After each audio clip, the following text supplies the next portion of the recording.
Two people, two thumbs up. How nice. It's going to be a weird angle tonight, guys. I'm using the selfie stick in a wine bottle. I'm also eating dinner. Using the selfie stick in a wine bottle. I'm also eating dinner. Using the selfie stick in a wine bottle. I'm also eating dinner. But we'll wait.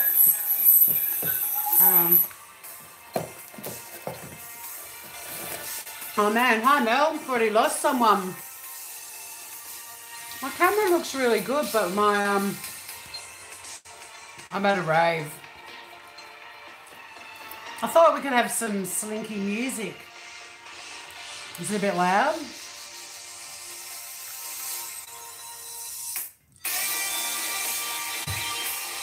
You want to do the air guitar? Hi Suzanne. Melissa B, hello. I'll turn it down a bit, but hi my Frosé. The heat coming from Dambaloo is fogging up the cam, probably. That plant's not dead, by the way. That's what it looks like at the moment. It's autumn. Hi, Jamie. So I need some feedback on the... Unfortunately, we're going to be on this weird angle because my little tripod left over... Well, before I go away on a long work trip, Mel, I sort of make dinner with... you know, things in the fridge, and I had some chicken mince and feta, so I made ravioli and vodka cream sauce, but it's pretty bland. Sorry, I'm eating Groovers. Thought you might want to watch me eat.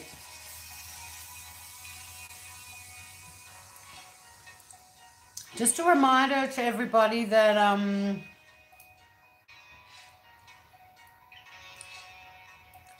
nobody in here's got a wrench. Not that we need them, but that's weird. Josh does. Hey, Joshy.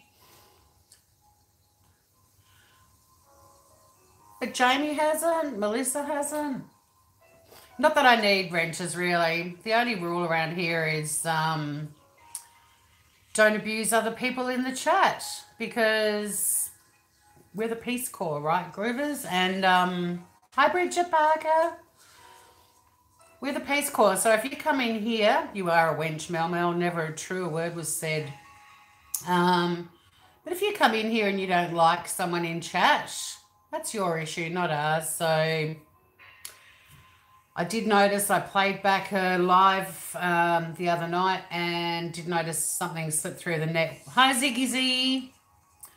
Which disappointed me because I literally just said everyone's welcome here, and somebody in chat had left a very distasteful comment about another person in chat. That's the only time I'm actually going to be a bit meh. And you'll get a 30 timeout. I was going to say 30-second. What is it? 300 seconds. That's really, so I'm just going to see what the deal is with. Every time I go into my channel, things have changed.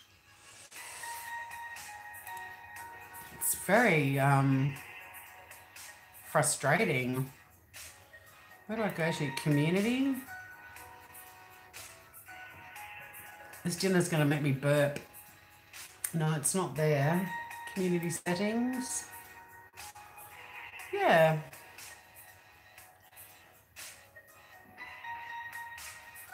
Jamie, you must be a different profile to the one in there. I can't even see Melissa in there. I'm great, thanks, Bridget. How are you? Yeah, Josh, why can't you show your head? I want some feedback on the music, Groovers. Again, sorry I'm eating. A bit rude, I know, but it was really hot. I cooked it. I was like, shove it in your face before you go live. It was so hot I couldn't.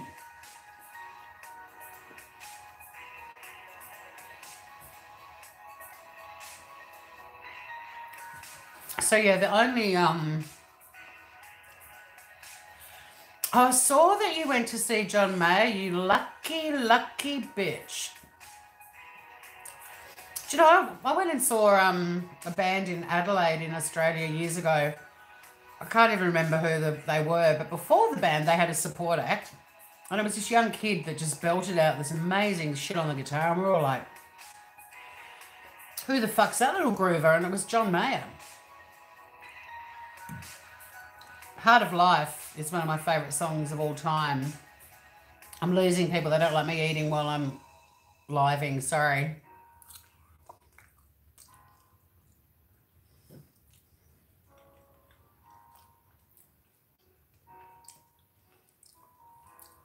Hi, Tanny. Hello, Joshua. So, yeah, I want to know some feedback on the musics. Because, oh, in front of him, front row. All right. Can't wait to see the pictures, Bridget.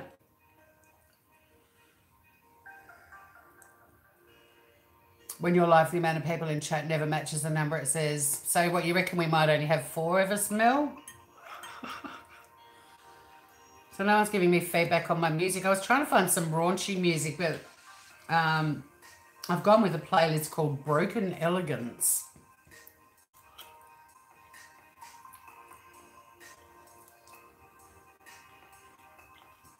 Yeah, people do lurk, Bridget. Today, all the lurkers. Hi to all the new subs too. I think I got about 6 new subs in the last month. That's awesome. Good to see you, Groovers. At this rate, we'll hit that elusive 500 this time next year. Cheers to that. That's what I wanted, Jamie. Hi, girl. I wanted the 70s porn music, like the Christmas playlist that Oni had. Sounded like 70s porn.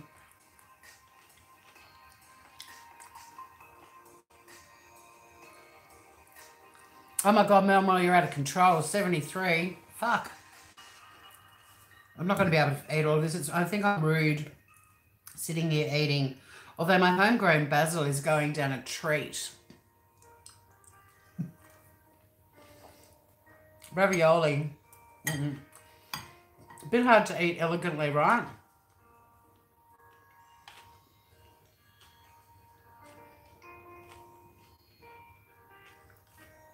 Eat, please. I thought I'd wait for a few people to come in, you know, because I know everyone wants to see the opening of my box.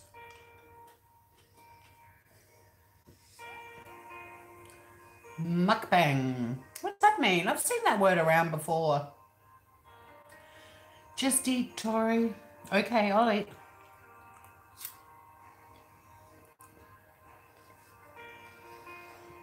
Hey, my tripod died. I have to use the selfie stick in a wine bottle. That's why you've got an aerial view. You might have seen me open my box on RedTube, Mel. It's highly possible. It's eating show. People make a living. I know people make a living eating on camera. Isn't that weird? I guess some people have got a fetish. They like watching people eat. I might see, I couldn't see Christmas music, which was the porn sounding one, but I could get you guys to choose it. See, because one of the things I find about going live, it's a little bit, thanks, Jamie. If you're talking to me, you might be talking to someone else. What was I saying? Something. Oh, yeah. I play music at home all the time. So I find it really, when I'm live, it feels really quiet to me. It's just me sitting here yapping away. So I thought I'd try a bit of music. But yeah, Broken Elegance may not be quite the right playlist. Sort of thought, you know, Broken Hymen, Broken Elegance. I'm not going to actually, whatever's in this freaky box, by the way, I will not be demonstrating anything where it should be used, just so you know.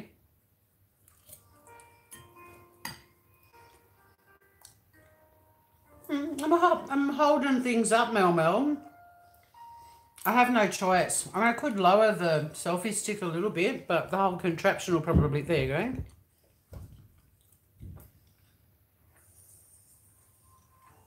The best part I'm not demonstrating. What if there's a bloody vibrator in there? I'm not going to whack that up my clacker for your viewing pleasure. How to get a strike on YouTube 101. Don't go live with a dildo in your twat. Even I know that.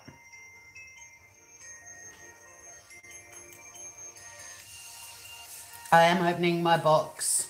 It is my box and I'm opening it.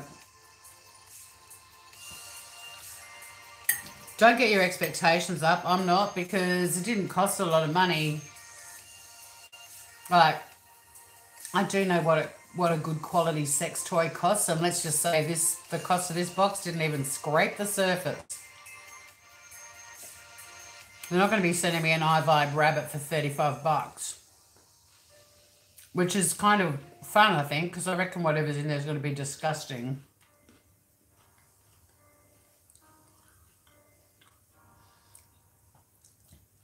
Hopefully there will be lots of laughter in the sex toy box. It's not very heavy either, by the way, because everything's missing batteries. That's probably, you know, good point, Mel. They are cheap, but it's actually, and it's not very big. I mean, if there's a vibrator in this box, I'm disappointed, because it won't be longer than that. You know. It's not going to be longer than that. But it's pretty light. So, sounds like cheap and nasty shit from China, if you ask me. Plug into the wall is way better. Of course it is, Mel. And if you can't find your drill, you can always use it for that too. I hope there isn't a dwarf blow-up doll in there. That's wrong.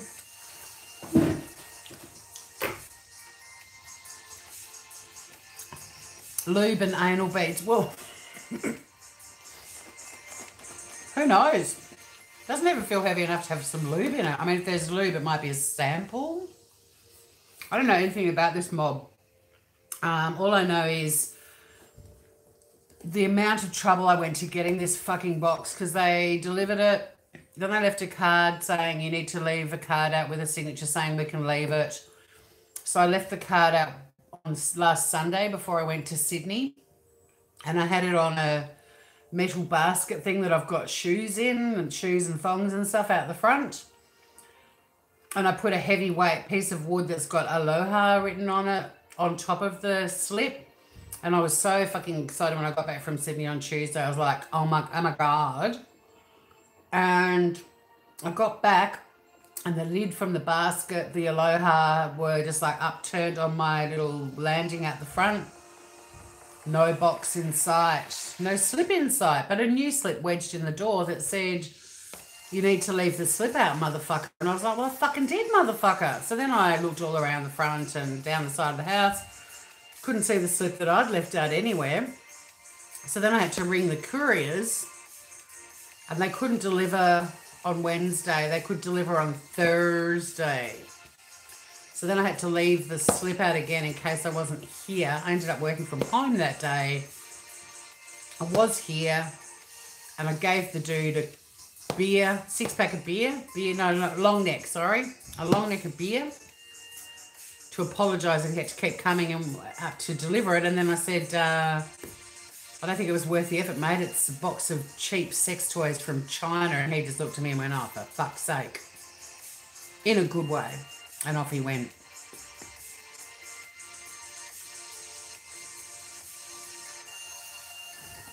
My dinner looks yummy. Oh, go old Ma. Get those thumbs up, peeps. They're not going to give me a thumbs. See, I've already got a thumbs down. Whoever gave me that is a fuckwit, because a thumbs down is still, as far as YouTube's concerned, a sign of engagement. You get more credit for a thumbs down than from no reaction. So thank you to whoever gave me the thumbs down.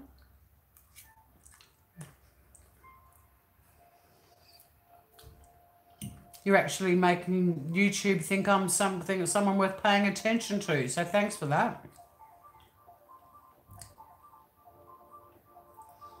Josh is a lesbian.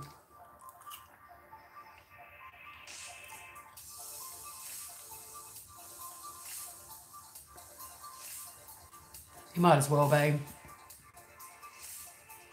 Oh, says we've got 20. As soon as I said that, it went back to 19.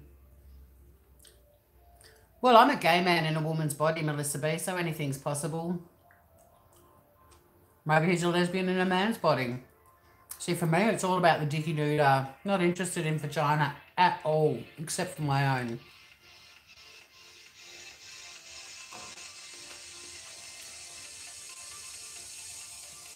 Tanny, I didn't leave a bad comment, did I? I don't know, did you? Oh, Maddie Beth, hello. Just in time for the Cheap and Nasty sex toy unboxing. Haven't seen Maddie Beth for ages. Got all those smoking hot men I found for her, and she was never around. And tonight she's watching me eat. And in a second she's going to watch me open a box of Cheap and Nasty Chinese sex toys. Well, there might be one toy. These guys also sent me an email asking me about lingerie preferences, so I'm a bit scared.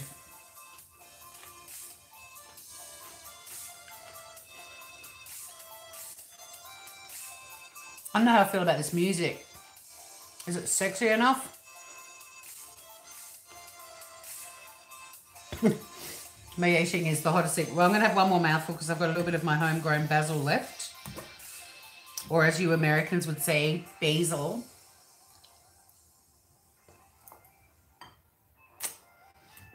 I hope there's nothing in there I've got to eat.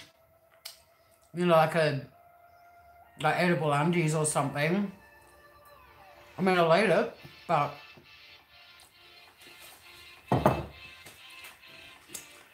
okay, I'll give that ravioli a 6 out of 10.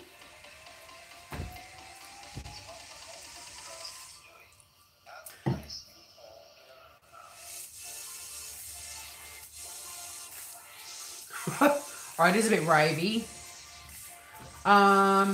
There was an electronic dance music one, which I quite liked, but don't think that really has sex toy in mind.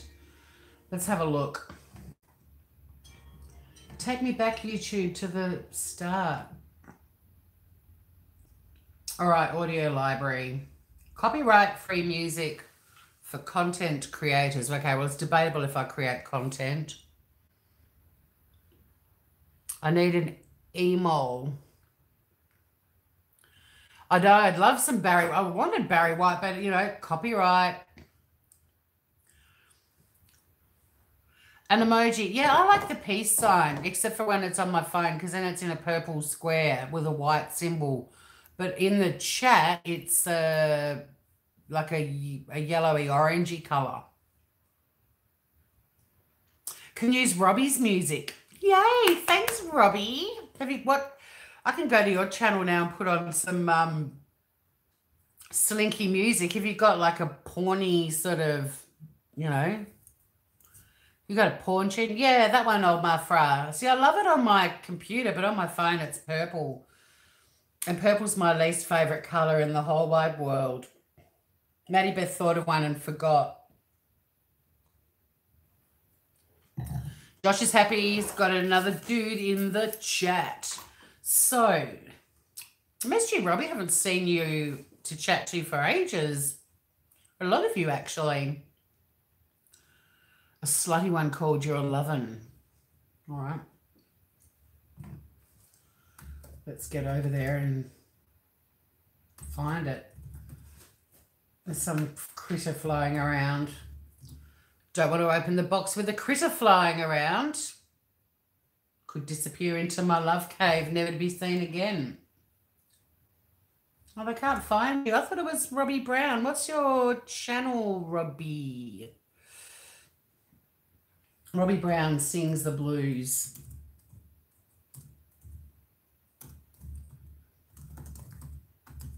See what comes up. What? It's not my fault you can't find it, YouTube. Jesus, YouTube's moody as a bitch tonight. Well,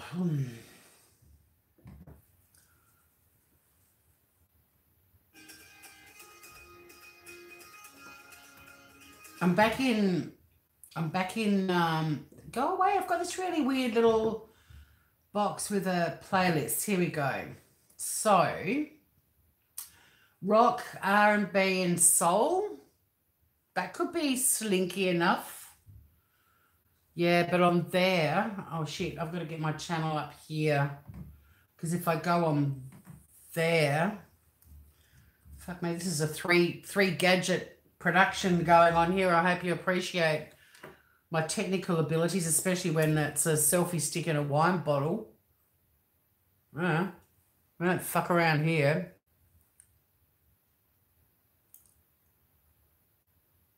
Who doesn't like anything slutty? Oh, shit. I'm on my old clunker and I don't have a mouse for this one, which, you know, my finger does weird things.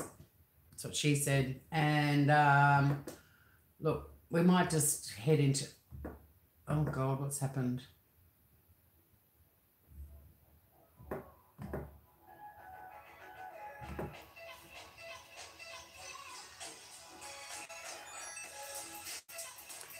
Anyone who plays this while they stick a vibrator up their frenula is a bit weird, don't you reckon?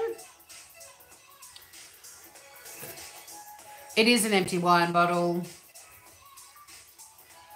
Anna, hello from Sweden, new sub. Welcome to our new sub, Anna. Say hello to Anna, everybody. I love all these random folk that come in that we've never seen before. Anna Nielsen. So nice to have you here. Love Swedes. One of my favourite ex-boyfriends was Swedish. He became a doctor and he had to study for like, you know, until he was in his 30s. Sverker, his name was. I think this is a bit boppy.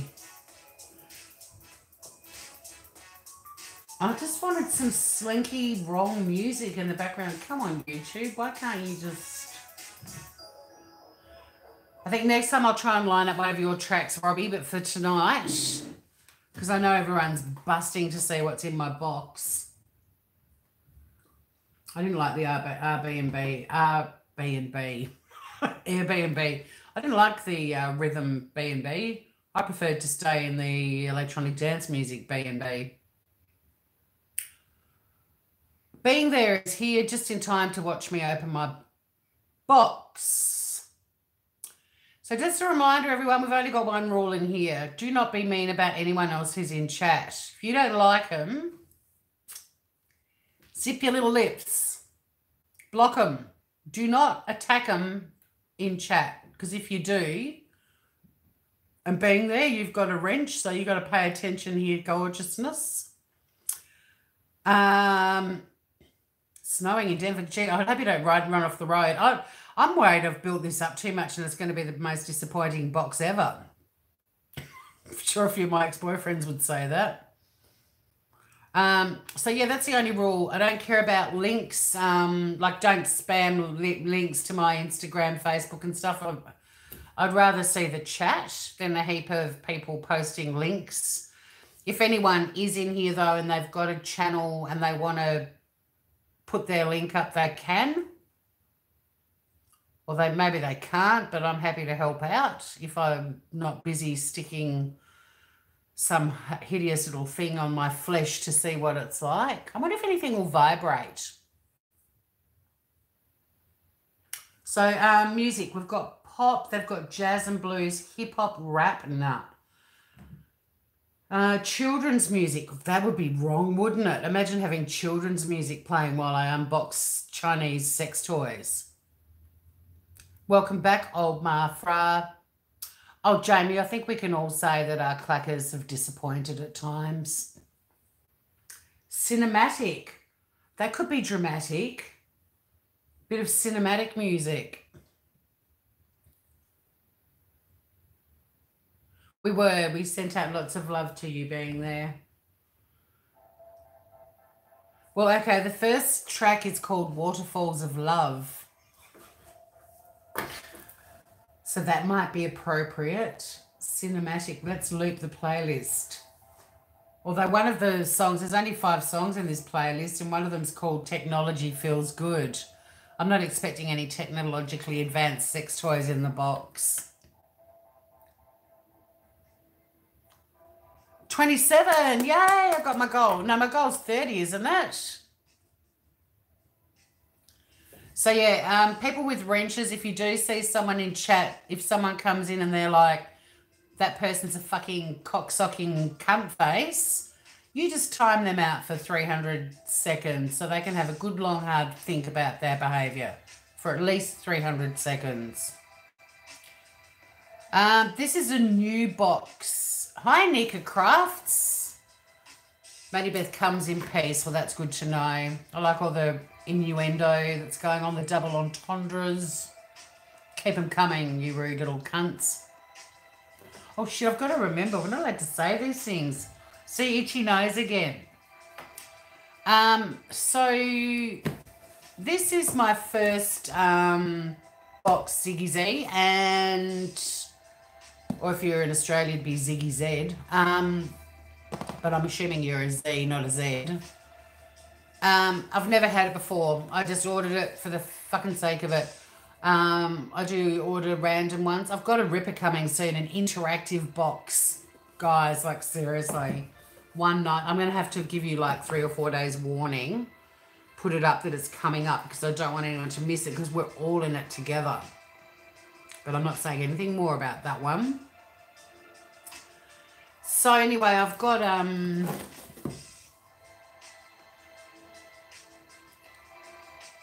this is the sexy box being there. Tanny, I've told my sister, in the tragic event of my death before her, there are 2 drawers in my bedroom that she needs to go straight to before she does anything else, even cry about her sister departing. And she needs to remove those 2 drawers and remove the contents of them and destroy them. Throw them in a fire pot, anything. Just get rid of them. I'm more concerned about dying with a vagina. I'm more concerned about dying with a vibrator up my vagina than people finding one in a bedside table.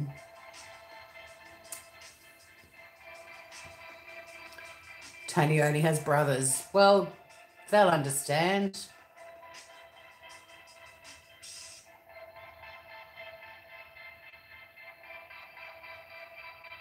I don't know whose big purse you're talking about, but does that have innuendo as well? So anyway, should we open this fucker? It's called Love Your Box. What can I tell you about it?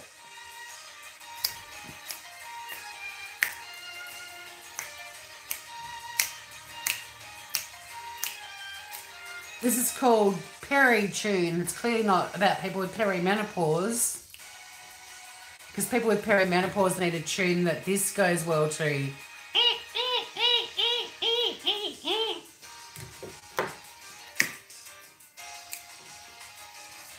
I don't think this is the right track to open the box to, guys.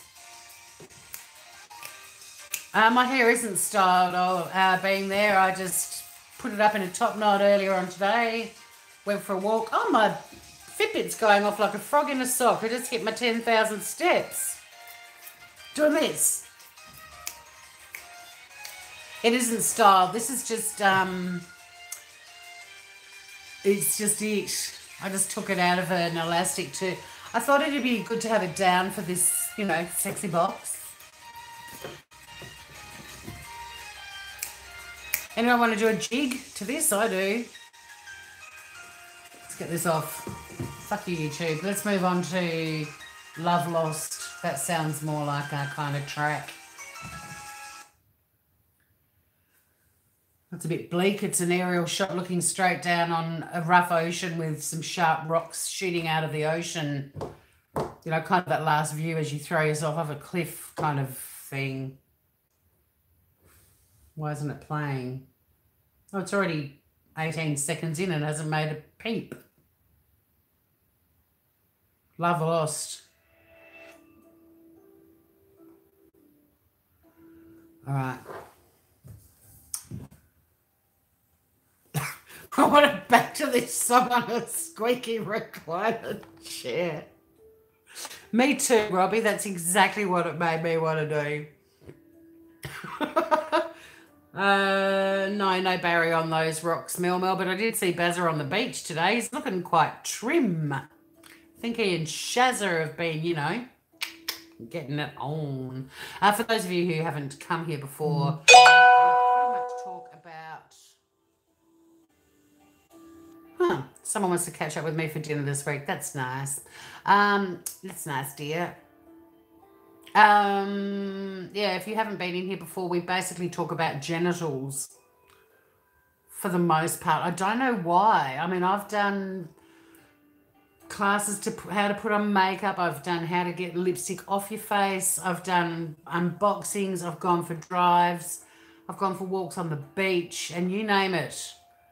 Doesn't matter what we do, we end up talking about genitals. I mean, if you had sex today, this song's making me want to jump into that photo and land on one of those jagged rocks. Two dicks. All right, I'm going to open this box. Anna's excited. Let's get this party started. Melissa's ready for bed already. She's waited up like the trooper she is. But like I said, guys, let's not get our hopes up. It's not very big. It doesn't weigh much. It's very pink. That's about all I can say at the moment. I'm worried.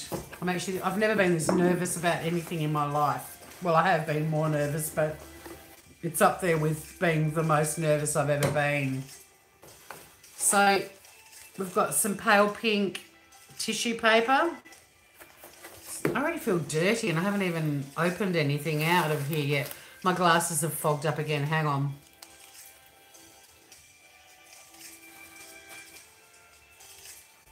Love Lost. See, I think if we can blend this music in with what I'm about to do, there's someone who's single and sad and lonely and they're sitting on the edge of that cliff looking down. Just get on the phone and order a Love Your box. And once you've gone through the contents, you decide if life's better with or without love. I'm scared.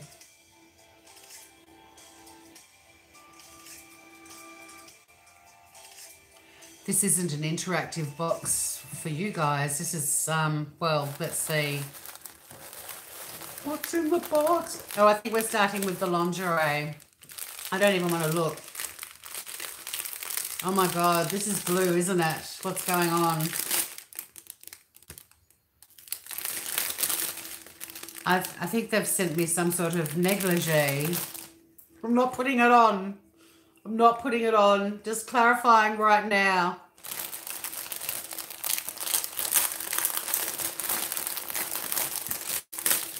Robbie, please don't run off the road.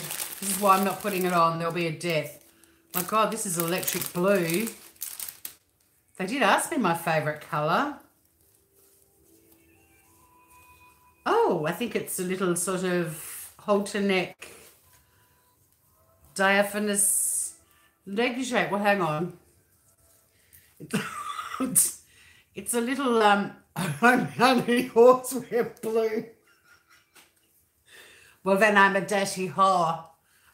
It's a diaphanous negligee in a royal blue. It's the reason I'm putting it on, not putting it on, is it's not very long from top to bottom, but it is halter neck, which I do like. I feel like I need to plump up my lips a bit for this, and on my mouth, I mean. Don't be rude, children. Abort mission. Hi, Pink Lady. Look, we're unboxing a pink box. Look. It's pink. It's full of cheap and nasty sex toys from China. Just in time to see me open my box. No, it's not an apron, old Mafra.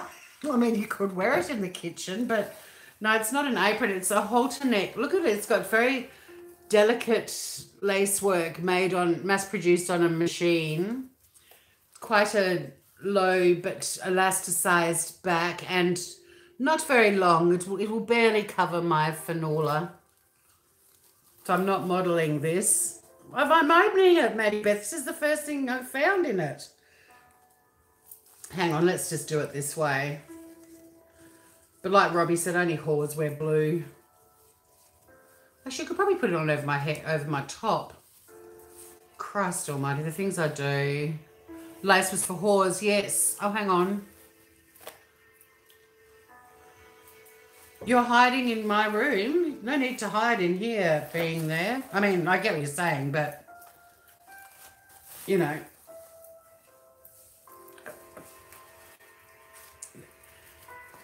Isn't this delightful? Oh my God, anyone who's joining from now on is just going to go, what the fuck is that slut wearing? I haven't tightened the neckline enough, I don't think. Hang on. Why is Josh the coolest person ever? You're telling him to try on my diaphanous negligee? Well, when he comes to Australia, I'm going to make him wear it when we go live together. Oh, it came with a little G-string that I've just spotted. Or is it a scrunchie? I think it's a scrunchie. This is definitely why I'm not putting this on. That's the back view. That's the front view. Hang on. The center bit doesn't line up properly. Oh, it's adjustable.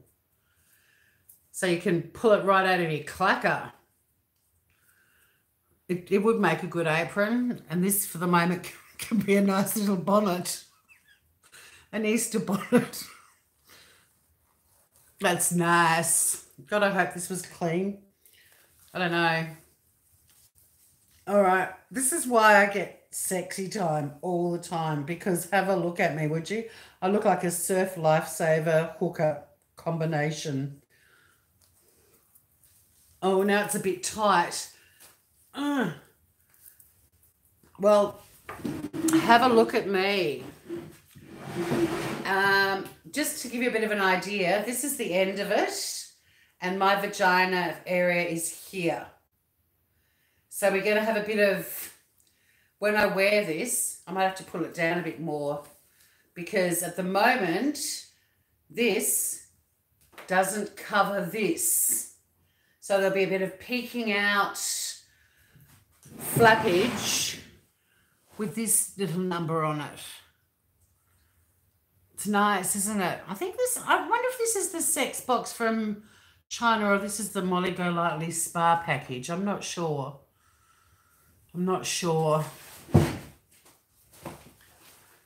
Well, Melissa, there may still be edible undies. We're only one thing in. Dental floss, yes. I think I could actually... It's not spoked to cover the vagine. Sposed, I think you mean. This isn't meant to cover the vagine. I'd like it to leave a bit of mystery, because this isn't really going to hide much now, is it? I mean, this bit at the front is completely see-through, and this bit goes between the leg region. Now, if you can tuck your bits into that, good on you. But it ain't going to happen, guys. On me, never. And then from the rear end, I must admit, my favourite G-strings do have this back on them. They do. But if all else fails, you know, we can just make a scrunchie. We can just, maybe I'll give it to one of my older aunties for Christmas, and she'll be like, what is that, Tori? And I'll be like, it's a scrunchie for your hair, Aunt Fee. You look pretty. Hang on. See, now this is why I had this up higher before, purely for this. Look at that. Look at that. I mean, it matches my glasses. They got me sorted out in one item.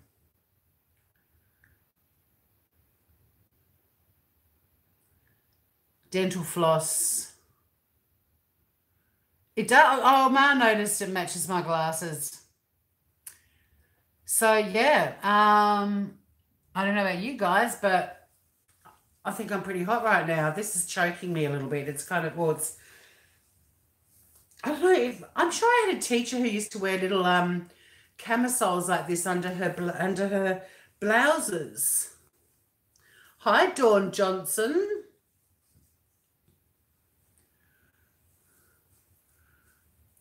Ugh, all right. I don't know. What do we think, guys? Is it disgusting? Melissa B wants it shipped to Chicago.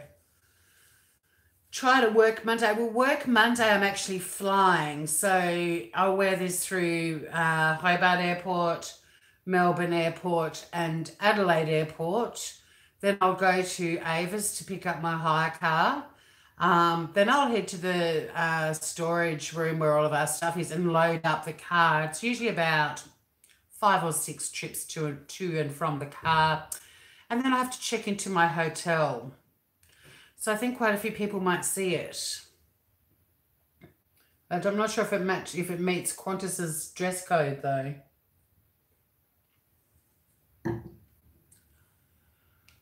The porn version of Mary Poppins. It's funny you should say that, Robbie. One of my ex-lovers and I talked about fantasies that we had, because we were being a bit cheeky. And his fantasy was to have sex with an absolute skank. So I went online and I ordered something not really this dissimilar to this. However, it was red. Well, she was quite dissimilar. I'm taking this off. It's synthetic and suffocating me. But so far, it's been entertaining. I've got to get this bloody G-string out of my head. Imagine if I went down to see my friends later on and forgot I had a scrunchie made out of a G-string in my hair. Oh, sorry, you guys call them thongs. But in Australia, a thong you wear on your foot. A G-string is what gets wedged in your clucker. So I ordered this really skanky outfit, and the girl on the website, she looked like a complete and utter slapper. She had the biggest fake boobs I have ever seen, and I mean that. You think about everyone you know with fake boobs, everyone on YouTube with fake boobs, you name it, and these were much bigger.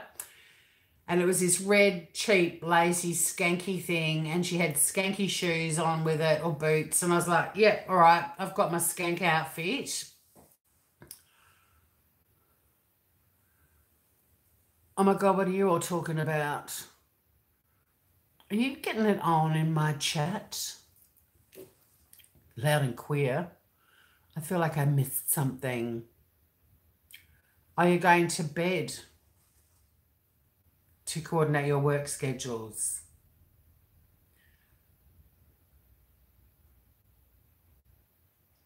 Gay night's fine. Did you not think I looked gay? Anyway, the point of my story, before I was rudely distracted by all of you having fun without me, so I bought this disgusting red thing. It rocked up. I looked at it and I'm like, oh, it doesn't actually look as skanky as I thought. And then, the big night came and I tried to do skanky hair, skanky makeup. I had skanky shoes. I went and hired the skankiest boots I could from a costume hire place because none of my shoes looked skanky enough. And I put this outfit on and I had a line. I was going to walk into the bedroom and go, you want to fuck? Or, just some Aussie bogan. Here you go, big fella. Want to stick your cock in my twat? I don't know.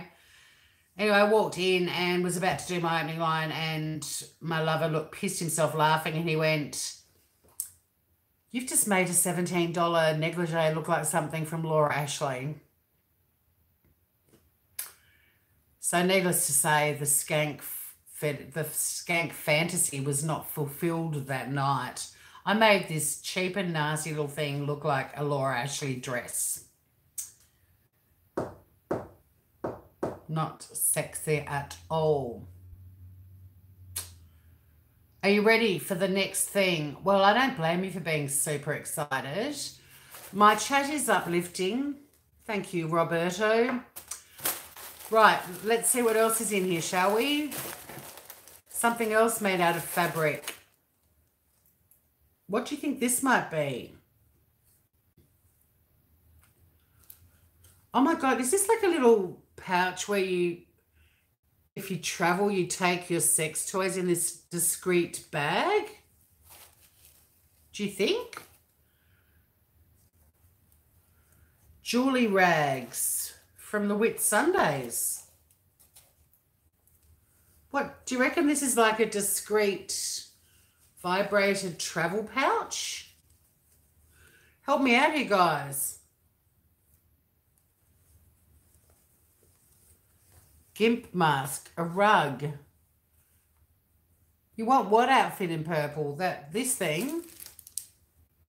You could choose. They asked what your favourite colour was, and I said blue. I didn't think I was going to get a blue neck. I didn't even know you could get negligees in blue. What's this, guys? Help me out here. It looks far too cutesy to have anything to do with a sex toy, don't you think?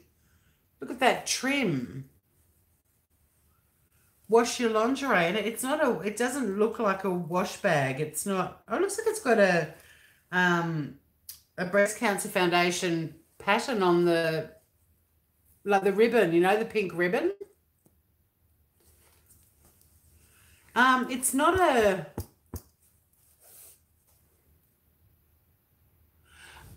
Terry, just pink lady, like you just called me Terry Hoffman. I'll take it. I ordered it.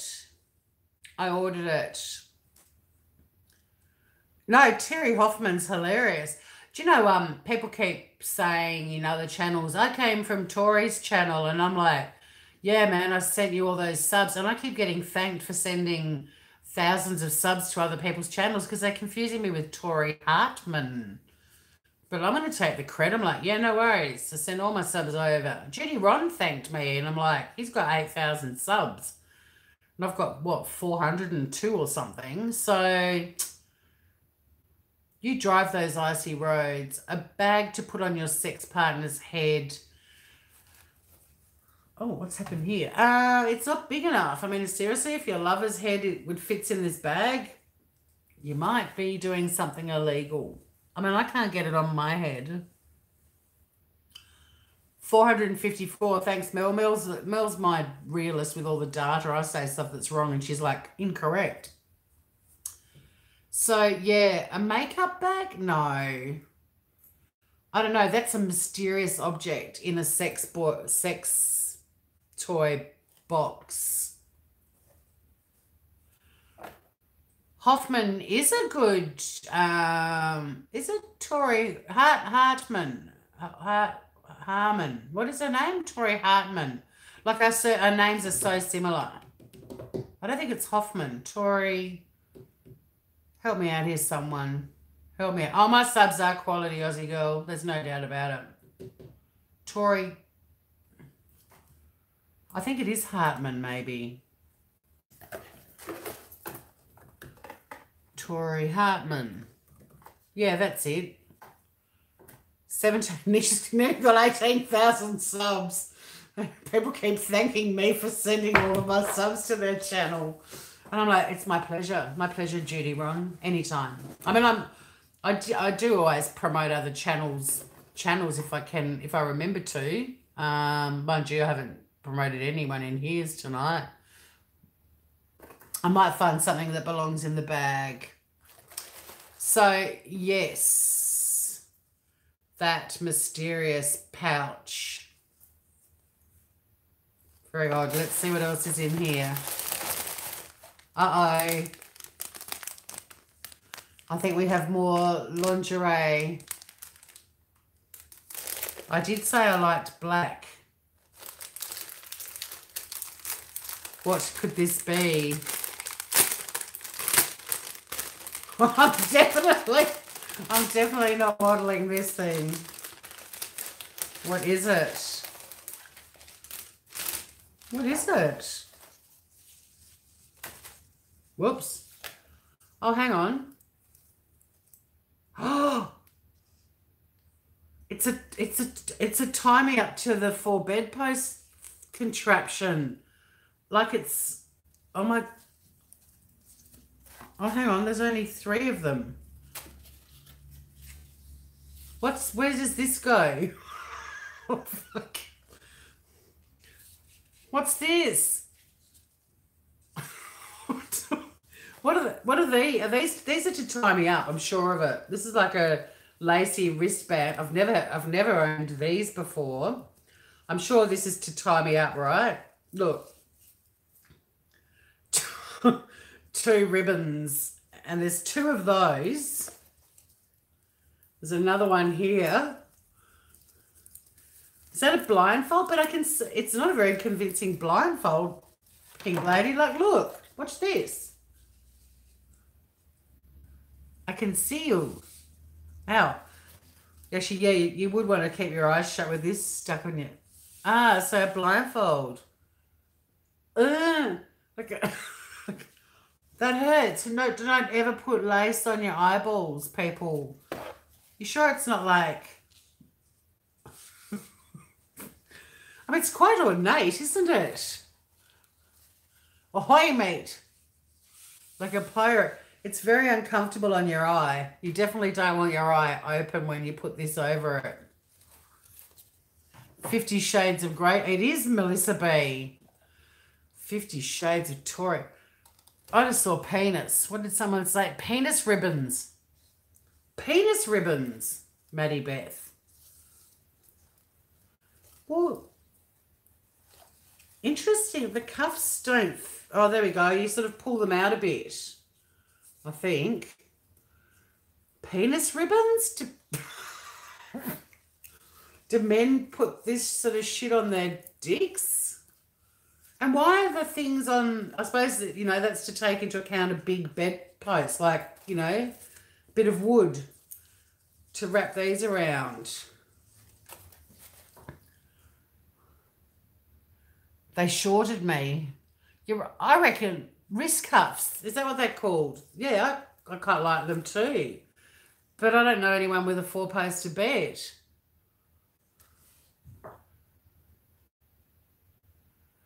Mel had Arlo's finger in her eyeball last night. Well, I've just broken both of my eyes by putting this thing on over the top of them. But, I mean, as far as a blindfold goes, now that I've got my glasses on, I can still see through it. I can see you, motherfuckers. But look at that. I'd die if this was actually a G-string. I mean, it's not. There's no way you could put this on. I can even read through it. That's how bad a blind... I mean, the whole point of a blindfold is you're not meant to see anything. Where's Robbie when we need him? Oh, there he is. Now we're talking. Tie your hands... Oh, yeah, Melissa. Yes, that's exactly what they're for.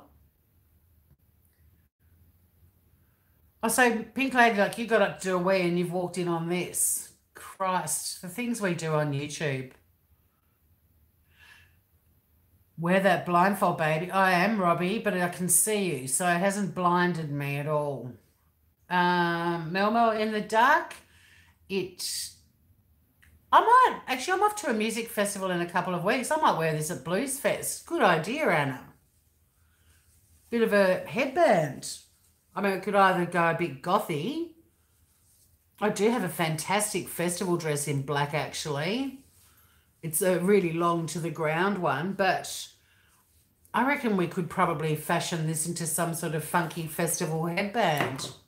I'm not sure if yeah, I am going to Byron. I'm off to Blues Fest for I think it'll be my 23rd Blues Fest, and it's the 30th birthday of Blues Fest. It's going to be huge.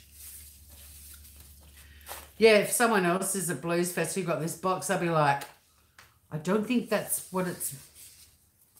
Oh, I don't know, actually. I think if I'm going to headband it, it's got to be like, you know, across the forehead type. A bit Spider Girl. Don't know. This is fun, though. And these, I mean, how many times have you wished for something like this, really? You know, when you're rummaging around, you're trying to find... Oh, these are fogged up to buggery. You're trying to find a scarf. They've got a tie that's just draped over the end of your bed. But you need something to actually tie them up to. Pink is a kinky one. 2. Well, that's what I thought. I thought it was a set of 4. I thought there were 2 for the ankles too, pink. And then I discovered this thing. Pretending to be a blindfold. I can see you, lover boy. I can see you. Anyway, that's kind of fun. And these, I'm just pissed off I didn't get these 30 years ago when I had a bed that had posts on it. A gag ribbon. You can't go to Blues Fest, Mel. I'm going to be putting up ma'am, I'll be putting up so many videos. I'm going to put videos up of every act I go and see because YouTube lets you upload live music that's not copyrighted. You'll be there with me. Catholic schools turned Mel into a hoe, Melissa that is. Need to buy a new bed, possibly. But yeah, I'm with Maddie Beth, just tie them wherever. But I quite like these. Around my boobs. Yeah, you'll be with me, ma'am. Don't you worry. I'll make a point of it. How do I put these around my boobs? No. These belong on my wrists, on my ankles. I wonder if it fits on my ankles. It's a squeeze, but you can do it. You can get stoned and pretend you're there being there because everyone there will be stoned too. You'll be in the vibe. Oops, one of my wrist straps nearly ended up in my ravioli bowl. So, you know, back to this again. This is like something they made on Little House on the Prairie. This doesn't belong in a box of sexy things. Oh, Robbie, no, my last long term, well, the lover that told me I made a slutty outfit look like something from Laura Ashley, he and I both discovered we wanted to do that. We wanted to have a cigarette whilst shagging. That was our bonding moment when we knew we were meant to be.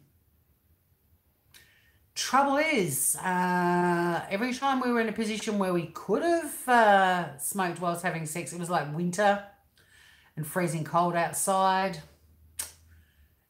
Couldn't do it obviously indoors. Ended up being a nightmare to coordinate. But I know that fetish. I know it well. And it was surprisingly disappointing when we finally did get around to doing it. We thought it would be all sort of French and exotic, but it was just wrong. You know, I think he coughed up a fur ball. Not fur ball, but, you know, he had a smoker's cough. We weren't anywhere near an ashtray. We sort of had to move while still stuck together to get somewhere to put the butts out. It wasn't romantic or sexy. It was ridiculous.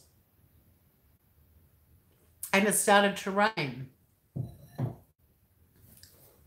was nature's way of, you know, how you pour a bucket of water on a couple of dogs to separate them when they're shagging.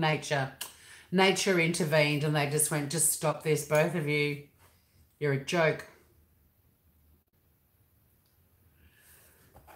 Those of you who keep saying a fur ball, those of you who keep saying this is for your sex toys, if you own a dildo or a vibrator that will fit inside this, I'm sending it to you with a letter of apology that you have not discovered the point of a sex toy. Don't get a sex toy that is a replica of a male, genuine, legitimate penis size. Go big, dream big. If your sex toy fits in here, I'll send it to you. But I really don't think they would have used the National Breast Cancer Foundation Pink Ribbon Day logo. That's pink ribbon. That's a fundraising logo for the National Breast Cancer Foundation. I don't think they would have used that fabric on a dildo bag. And look at the trim. Laura Ingalls Wilder wore a pinafore in this fabric, for God's sake. Maybe it's for the wrist things. Tori Hodgman, what does that mean? Am I rainbows? Somewhere over the rainbow. What does that mean? Are you cloudy rainbows? 3 of them.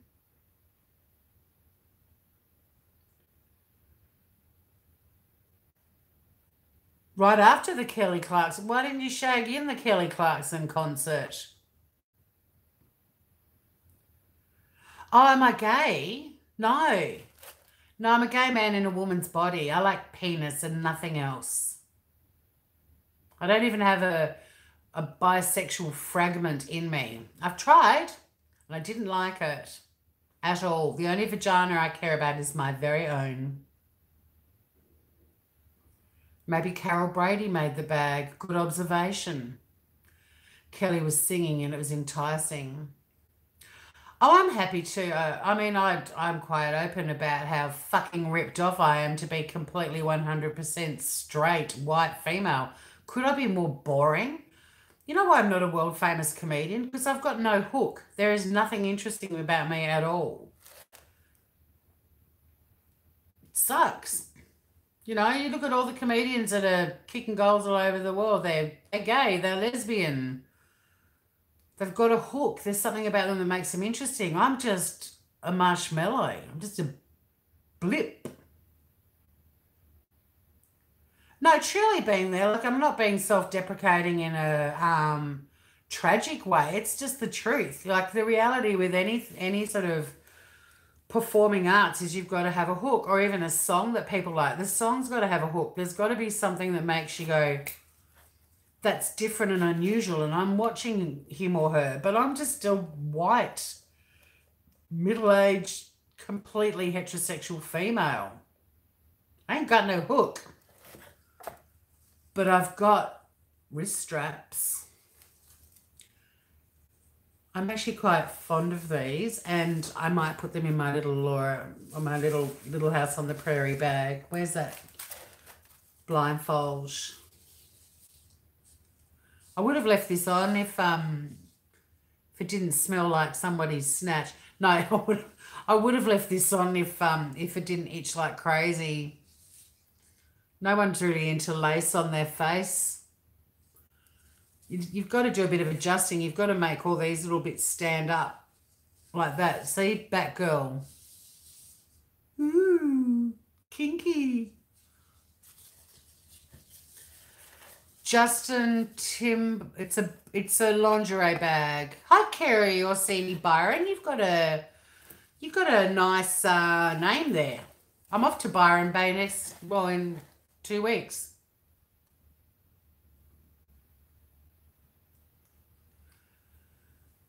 Gay press 1, not gay press 2. Don't know press 3. Would love to be gay press 4. I'd love to be a gay man. I don't want to be a lesbian. I want to be a gay dude. Because I've got gay dude friends and I've got lesbian friends, and while all 4 of these are my closest ones and my closest friends in my life that are gay, but out of the 2 couples, while they're both pairs are prone to great dramatic outbursts, I think the gay boys have it slightly easier. But can you imagine being stuck in a house when you're bleeding and your partner's bleeding? You'd need your own bedrooms. You'd need these ties. You'd need to tie your partner up to the other bed in the other bedroom, and you just wouldn't want to look at them for a week. You know what I mean? But then I don't know what I'm talking about, really. Maybe it's fun. Maybe it's fun having someone else who likes doing housework as much as you do. I don't know. Bye, Mel. I haven't finished my box. Press 5 by Curious. Where's option 6? Just go, Mem, go. One of your daughters is gay. I do think being gay, like female or male, is probably way more interesting than being heterosexual too. But I think I feel like I'm a gay man in a woman's body already, so I think that's why I lean in that way. If I could go anyway. Anything goes. Too tired for anything. I'm loving the option 6s are the best. They are our best friends. They are. And I've, well, if you want to have a look at one of my best mates playing the tambourine on my channel later on for some inspiration. Absolute talent. Mind-blowing talent. 5 and 6. I've got to go back and read the criteria. Yeah, you are Pink Lady Luck, but when you two get divorced, you realise I'm wife number two. You know, we were wife one and two before everyone else discovered Robbie and just wanted to be his wives as well. We are the original wives of YouTube. The original Robbie wives of YouTube, you and I. Remember when you said to me you were going to shake me hairless?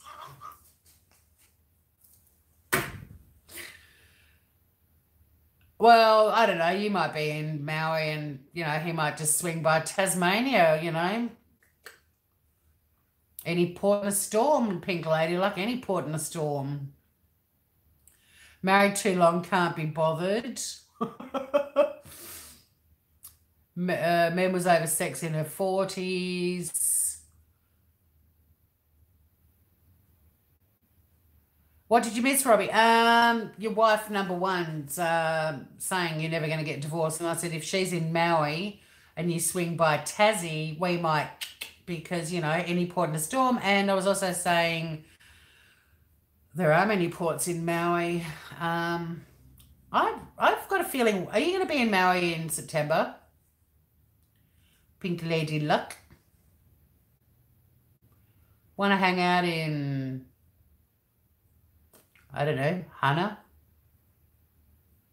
Oh, October. I'm there in September. I have to be back by October.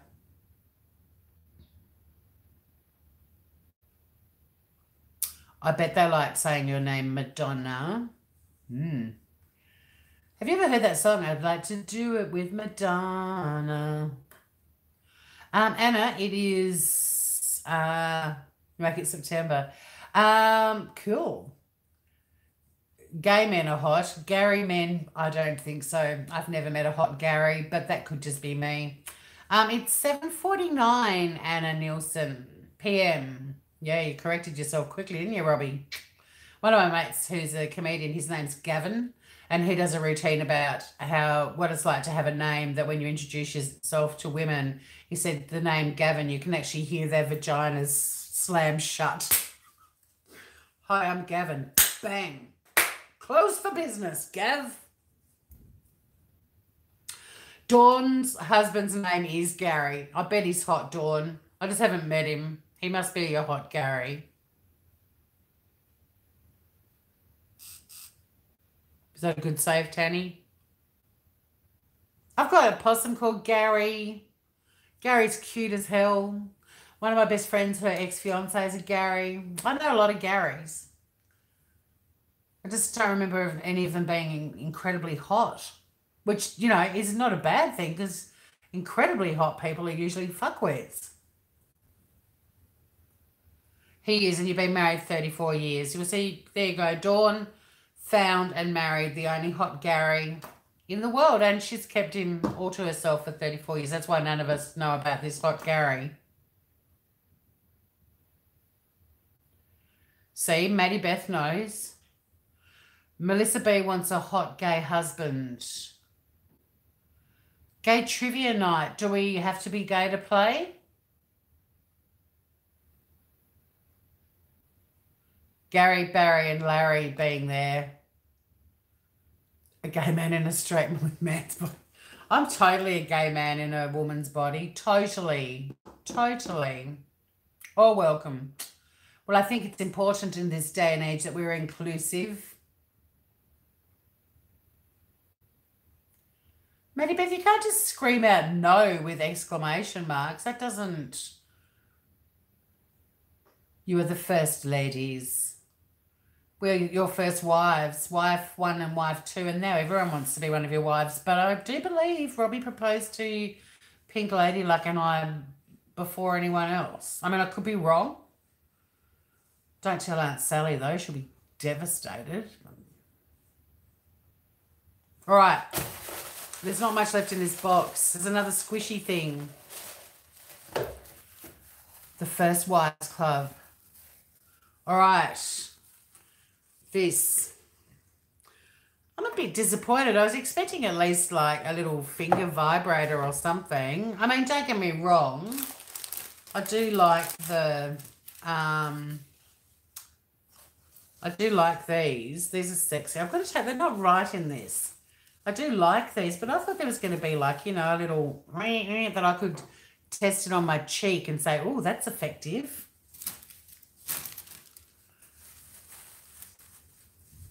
A sack. It smells. I think it's just a.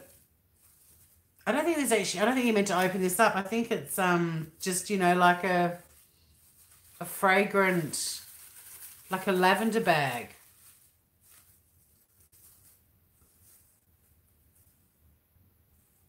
I mean, it doesn't smell like Femme Fresh, that vaginal deodorant. I mean, I don't actually know what that smells like, but sometimes I've been in a room full of women in their late 80s, and I'm fairly sure that the aroma hanging in the room is Femme Fresh or a similar product. Doesn't smell organic-y and kind of pleasant, like, like a natural oil sort of fragrance.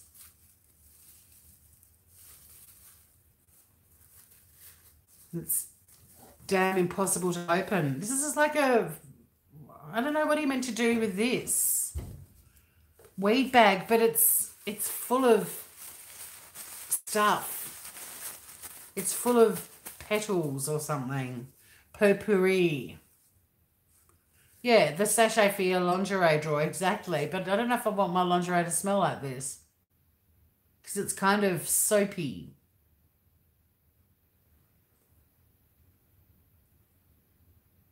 I can't even tell you what it smells like. It's not lavender, it's just, yeah, sort of, yeah.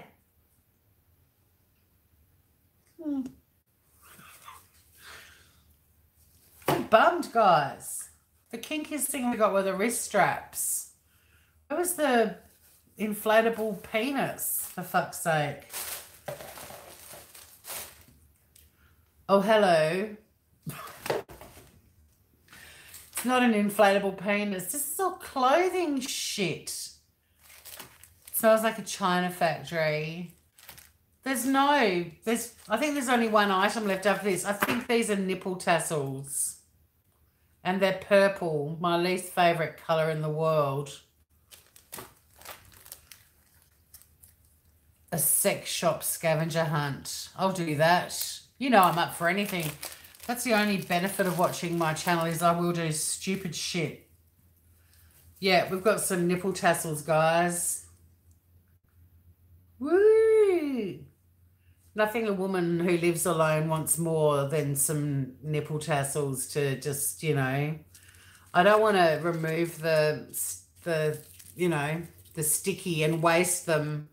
I mean, not that it's a waste really on you lovely people, but essentially that's what we've got going on there.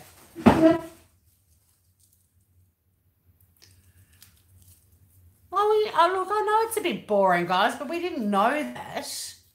And it was my 35 bucks that we spent, not yours. I'll wear them. Your right nipple is sensitive, but your left one isn't. And these are, not only are they sequined, but they're also love heart shaped. And I do love a love heart. I actually, as far as purple goes, this purple, I kind of like it. It is usually my least favorite color, but this is almost a pinky purple. I mean, it looks more purple in the flesh than it does on camera, but they're sequined. You wanted to see me blush. Well, I know, and I'm trying to make fun with what's in here, Tanny, the best I can do with what's in here, but I only got one of these once. Oh, bless you, Rita. Well, you could just wear one on your one boob once, and then another day bedazzle your boob again. Why not? I mean, you're actually getting more wear. I mean, this is going to be a one-off for me. You can actually get two for the price of one. Every cloud has a silver lining.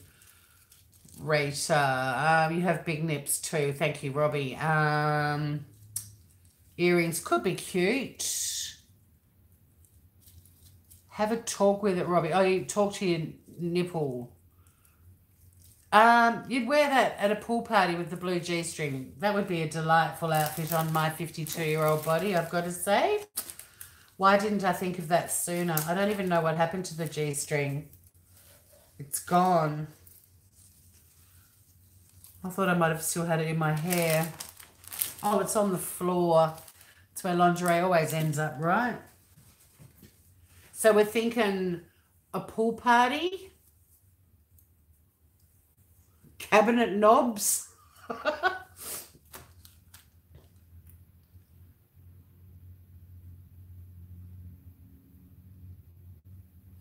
Look, yeah, one breathtaking breast is better than two not so interesting boobs, right?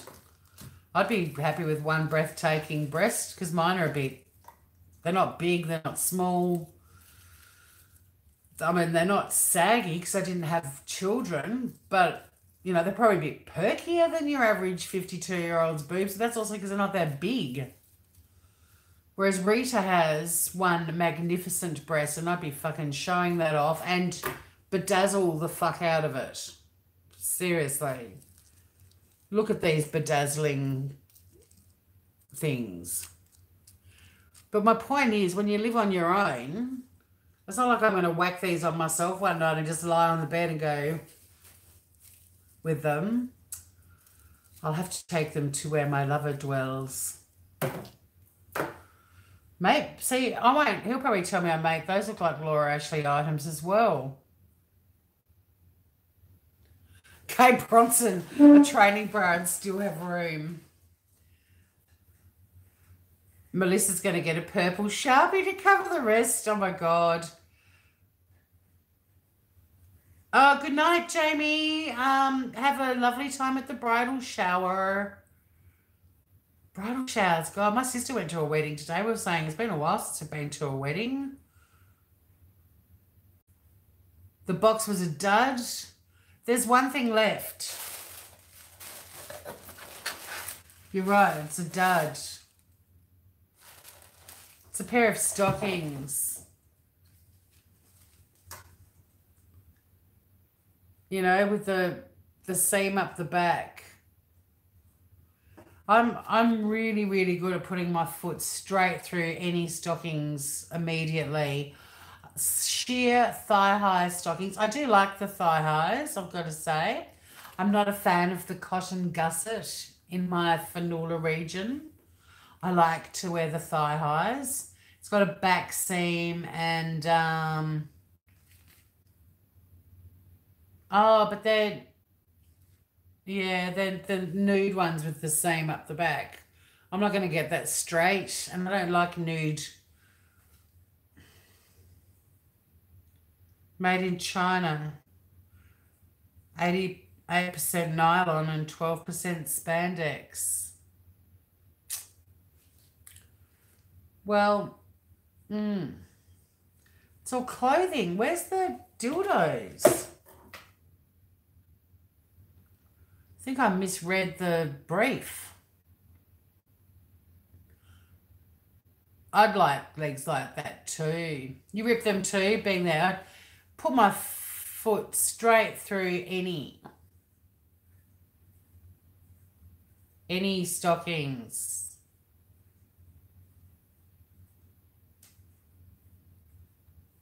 Liquid latex. Hi, Ghost Grabber. Ghost Grabber. Who are you going to call? Ghost Grabber. Well, that's slightly different, isn't it, though, Pink Lady? Like when your lover rips them off. Yeah, where's the dildos? Maybe I looked at the wrong ones. Because I just ended up with a heap of... I mean, this is obviously to keep your lingerie smelling nice. But it sort of smells like a cross between a musty old lady's bedroom and Femme Fresh with a bit of soap. You know that soap you gave your grandmother? She couldn't think what else to buy her. And then this National Breast Cancer Foundation discreet travel bag. I'm not quite sure for what. I mean, I do like the black stuff. That's kind of, that has potential. And the nipple, these will be a laugh, I'm sure.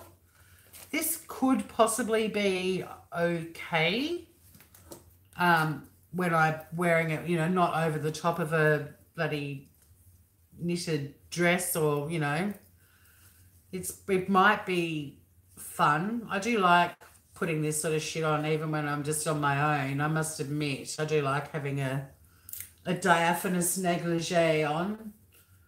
Just for, I don't know, why not? I like getting dressed up for the occasion and for no occasion. So that, you know, those items are okay. These two, there's my great aunt's Christmas present sorted. She'll love it. Just hope she hangs out till Christmas. And then these, which, you know, in all seriousness, could be fun, but I will probably rip them before I even get them out of the box. The colour of the blue, the blue thing, I might wear this evening to bed, and I'll give you a review of the blue. Oh, hang on, what am I doing? I'm not showing it very well. I kind of wish, like, if I was 30, I would actually put it on for you. I wouldn't give a flying fuck. In my 30s, I would have just been like, I'll do it. I don't care. But these days, I'm excited that I've actually got over 32 people watching, and how to lose 32 people in under 2 seconds. Model that. So, yeah, I think half of it was okay. I think the black, I think these were the winners. This contraption, the blindfold made out of lace that you can see through, that, and the little matching wristbands. Yes, have a great shift, Pink. Thank you for joining us. It was good to see you. It was good to see. She's cute. Coming, she's the one who knew what these were called. Kinky wristbands, she called it first. But I do quite like these. I think these are a bit of fun.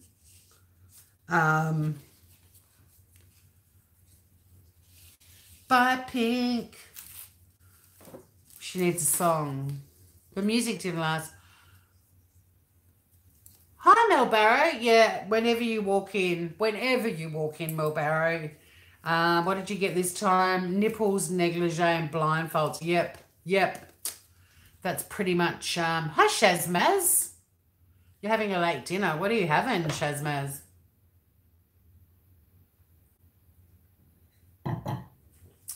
I like these the best too, Ebeth, and I do like this. Even though it's not really a mask, but there's something fun about it.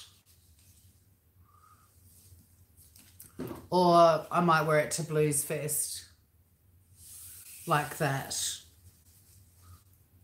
With some sort of, you know, not with my blue glasses. I mean, I'll work on it. I'd love to wear it to Blues Fest and have someone else go, oh my God, love your box. Let's look up this love your box stuff and see why I thought I was going to get a dildo. Love your box. It was worth getting it. It is an Australian subscription box. Oh shit, maybe I didn't get the good one. Speaking of FemFresh, one of their boxes had FemFresh wipes in it. Quite a few people bailed. Did I not say goodbye to anyone? Rita, bye beautiful Rita with the gorgeous boob. Yeah, 4:06, far out. Go to bed, lovely one. Thank you for joining us. This one says 200 value for $69.99. I don't think I got that one. I didn't, and that's got filled with vibrating and non-vibrating items from another world. That's the winter box. I think I might have gone the...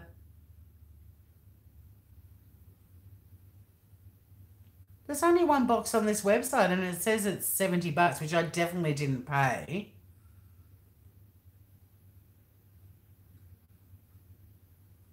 It says...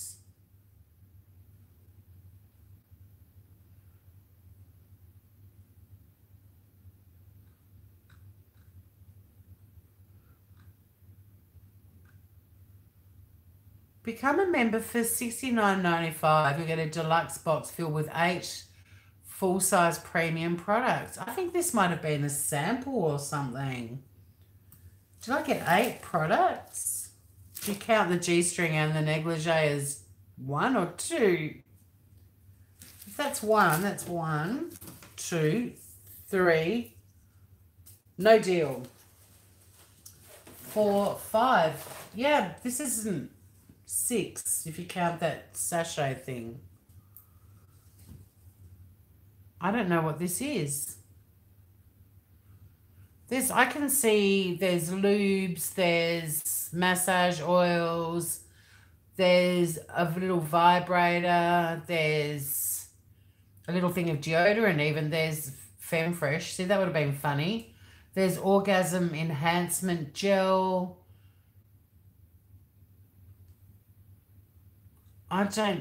What?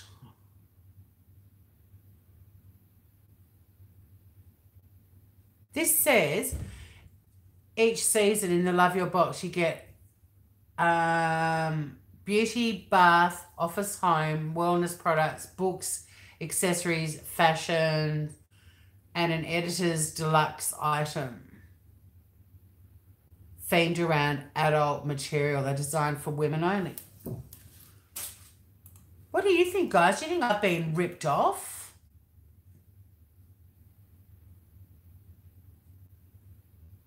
Night, Rita.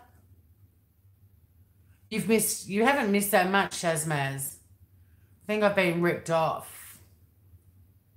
I totally got ripped off, old Mafra. Good night, Melissa B. Love you, darling. I didn't even get a dick in a box. There's no way. I'm going to email these fucking... This doesn't even look anything like the stuff. The website is so cool. And there isn't an alternative, cheaper version. So what the fuck? Have I been sent? Shipping and returns.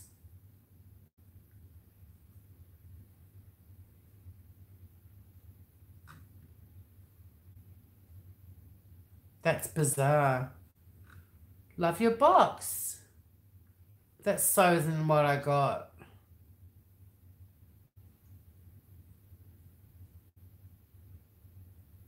The only thing that's the same is the actual box. The box. Shit, I lost 10 people. I looked away for 30 seconds. Heaps of people have gone and I haven't said goodbye. Good night, Aussie girl. Good night, Melissa B. Good night, Lisa, Rita, my Fra. Did my subs go up recently? I went up a few, yes. I did say hello. If it's Australian stuff, yes, 35, but it's all made in China, yes. I want the box of dildos. I'm going to email them fuckers. I didn't even get an edible penis. I know. I know. This is the sad tale of woe. Because the box that I looked at that made me decide to order had this really cute little vibe therapy vibrator. And I thought this would be so much fun to open it up. It's got like a... it's even got something in there from the Body Shop. And something with Get Lucky written on it. I don't know what that is. And I'm looking at pictures of their previous boxes. And there's one with a bunny rabbit vibrator in it. Not Happy Jan. Anyway. No deal. Now I've got the blues.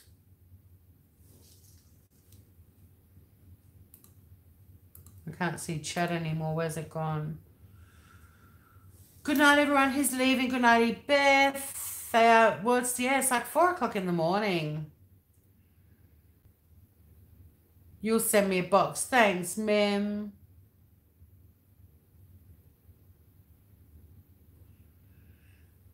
You do like the blue tanning. Look, it's probably nice. I mean, it's synthetic. It's the sort of thing that I actually said I like sleeping in negligees, but I like sleeping in ones that are, breathable, nice fabrics, not really synthetic. That kind of stuff you put on and just have it ripped off, right? But I might actually find out from them what I bought, because if they charge me $70 for that, $69.95 for $200 value. I mean, there's ones with there's one here with a little bangle. It's got a bullet, the staircase to climax, a face mask. There's heaps of different boxes on here, and they're all absolutely packed with stuff.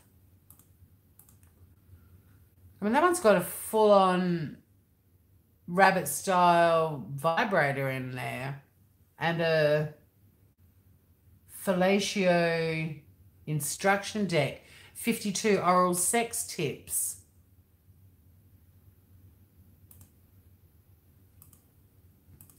Oh shit, hang on, here's the box that I just got.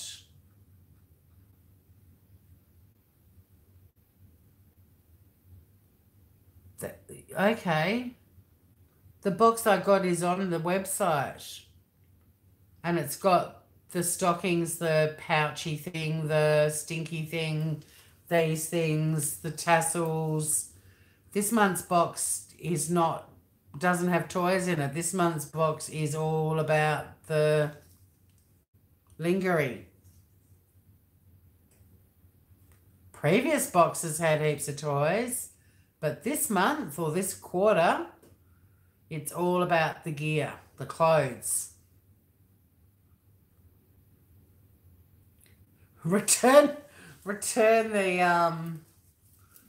the whole box. No, I can see it on there, Tanny. I can.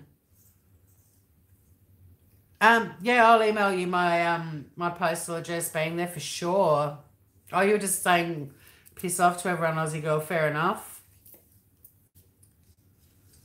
My next unboxing, well, I go away to Adelaide on Monday for 10 days. So any boxes, I've cancelled quite a few subscriptions. Pardon me.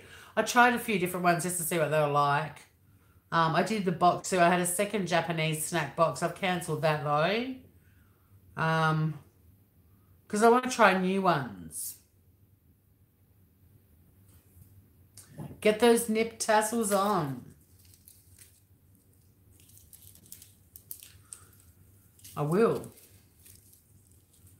Imagine if I walked around at Bluesfest with that on, people would be like, who's going to tell her that's a nipple tassel? I'm just like jamming to Jack Johnson up in the front row. And people are like, girl, I don't think you realise what that's for.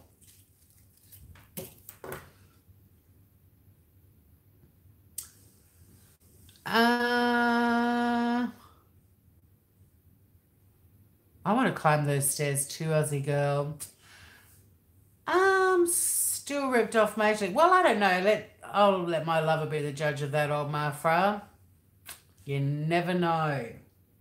But yeah, it would be funny if someone told me that. They're like, they're adhesive. You remove this little thing, and under there, oh, shit, no, the adhesive bit peeled off as well. Oh, they're not even good quality. I mean, not really surprised, but the adhesive bit's stuck to the plastic. Anyway, technically, you're meant to peel this off, and it leaves a synthetic, no, all right. One use only, I believe so, yes. They stick, they're adhesive. Oh, they've got a little curve in them. The nipple sort of goes into the little nipple tray. They're indented.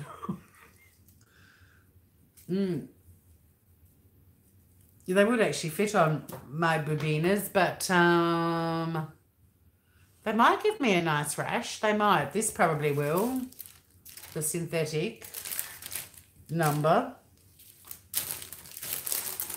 So it was all clothing and stuff. I don't think I want to wait for the next quarter to get another one, because what if they go, what if next quarter it's like erotic literature or something, and it's the 50 Shades of Grey collection, which I have taken extreme pride in not reading, and I haven't watched any of the movies. I don't want to know. Don't want to know. You know, so imagine if I just got all the books and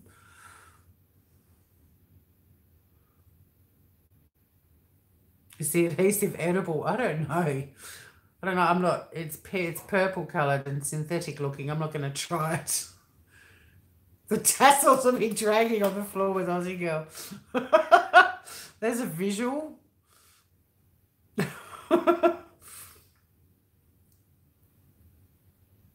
Yeah, Beth, yuck. I mean, I saw somebody review the book when the book first came out, the first one, and it was so brilliantly written, this review about how badly written the book is, and she did use a few quotes.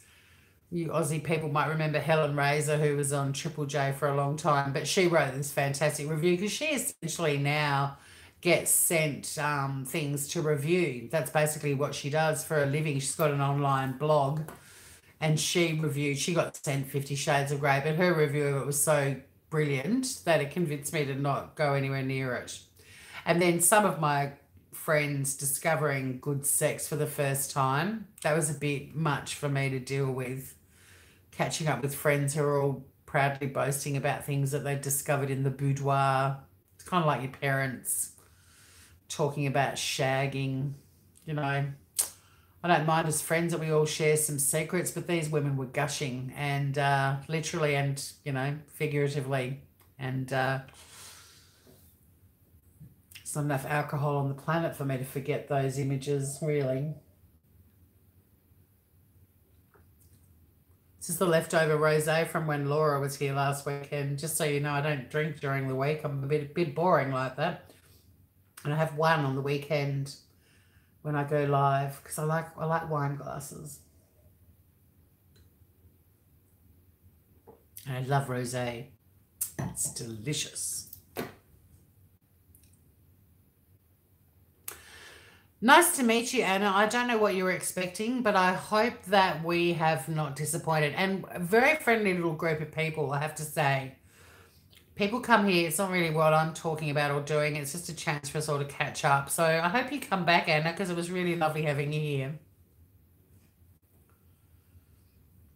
When did you give up on when did you give up on sex being there?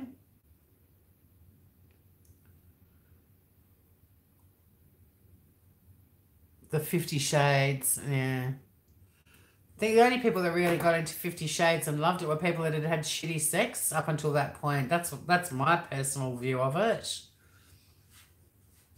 Like my niece is, you know, in her 20s, and they're not into 50 Shades of Grey. But then they're all I feel sorry for that generation, because they all, you know, porn is just part of their existence. It's not something that's sort of taboo or never discussed, or, you know, God forbid anyone ever mentioned that they watch porn. That generation's very open about watching porn, and that's how they think sex should be. And I know this because of my millennial lover.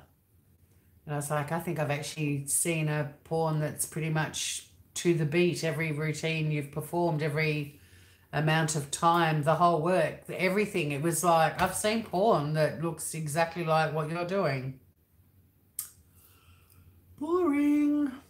And it's almost like they go, you do this for 7 minutes, you do this for 3 minutes, she'll do this for 4, and then they expect this big kind of fireworks at the end, and they're like, that was amazing. And I'm like, actually it wasn't. It wasn't. I mean, points for trying, pal, but not really. Please do come back, Anna. It was lovely to have you here. Swedish. I used to be able to say something in Swedish I think I'm even used to be able to say I love you, but now I'm thinking Jeg elsker dig might be Danish. Anyway, lovely to have you here. Pakana, is that penis? Voi V2. Get fucked? I can't remember.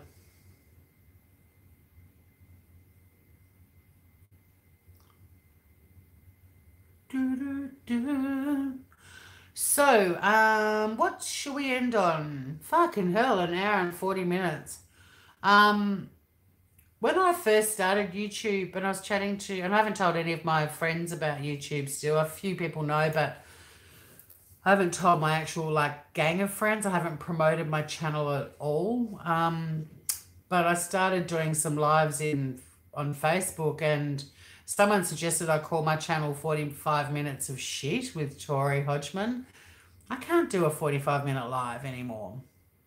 I mean, I could, but I feel like we're still all saying, hey, how you doing? What have you been up to at the 45-minute mark? Time does fly when we're having fun, Tanny. It does indeed. Prescribe. Oh, subscribe. Cute. What was that typo of Pink's? That was hilarious. What did she call me? Terry Hoffman, was it?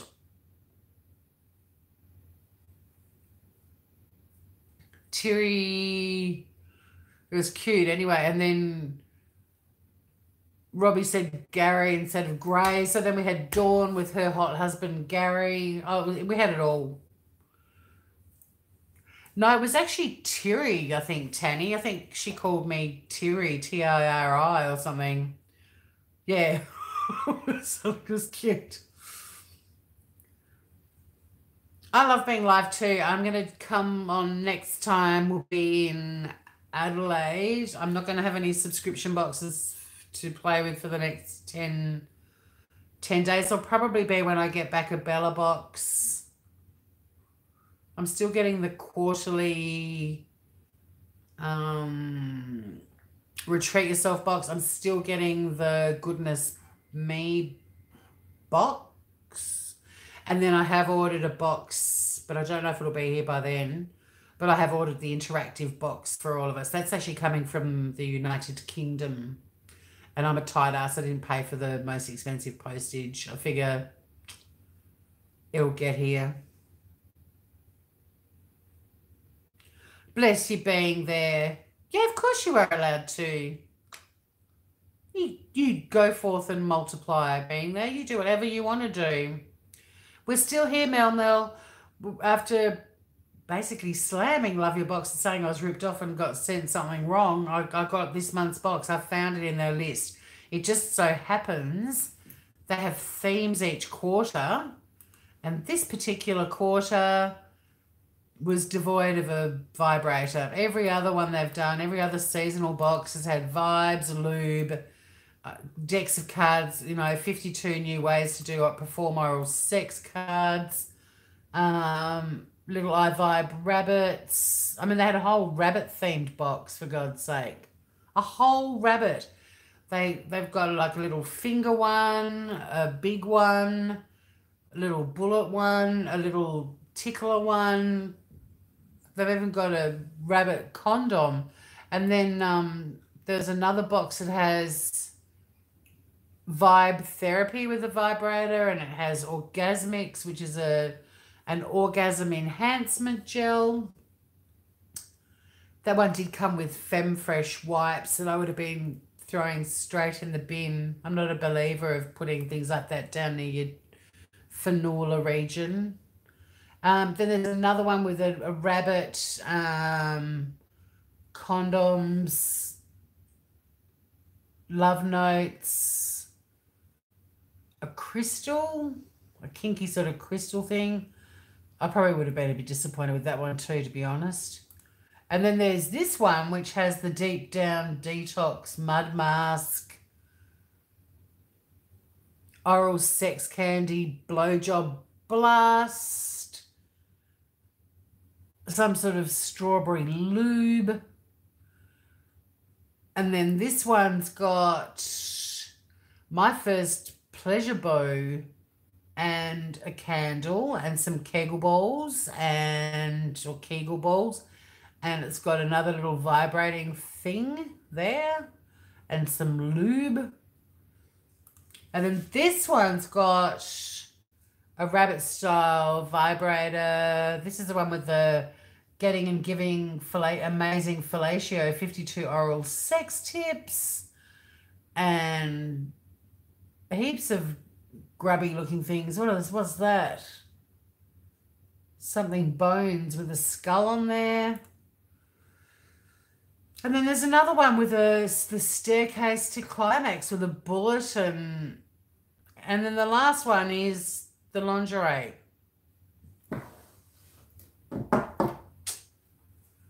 Joined in the wrong fucking quarter, the wrong season.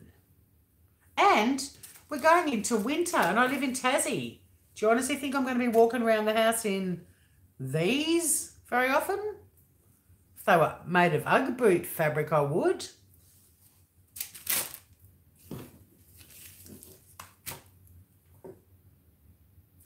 Bye, Ghost Grabber.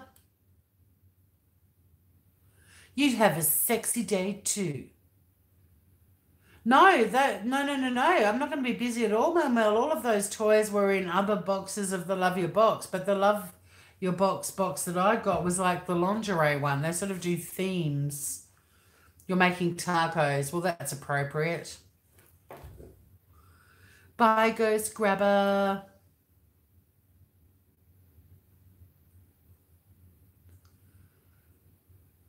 An American who said we're a disgusting country if we don't douche every week. No, I don't know if they sell douches. I remember seeing them when I was younger in the aisle. I remember saying douche because I remember blinded by the light and that line about being wrapped up like a douche. Don't muck with your little self-cleaning little happy vagina. It's got its own little community environment ecosystem going on down there. Don't mess it up. They can disrupt your vagine. They can mess up your pH. Douching is dangerous. We should all get t-shirts that say that. Douching is dangerous. Dun, dun, dun, dun, dun, dun. Every time you walk into a room, the Mission Impossible song plays and everyone's like, that woman speaks the truth. Douching is dangerous. No deal. There's a possum on my deck. Deck, not dick. Deck. No, there are some liquids that are incredibly welcome up the love tunnel, but a douche juice, no. Because they didn't have like a plastic sort of bottle that they'd fill and they could put fragrances and then... I must admit, when I was in Hawaii, the range of feminine hygiene products in aisle 6 were, well, mind-blowing, in fact. You know, it was almost half an aisle. It was like, what the fuck's going on here? And then right at the very end, you know, there's a little rack with condoms on it. The whole aisle just about was douchey stuff.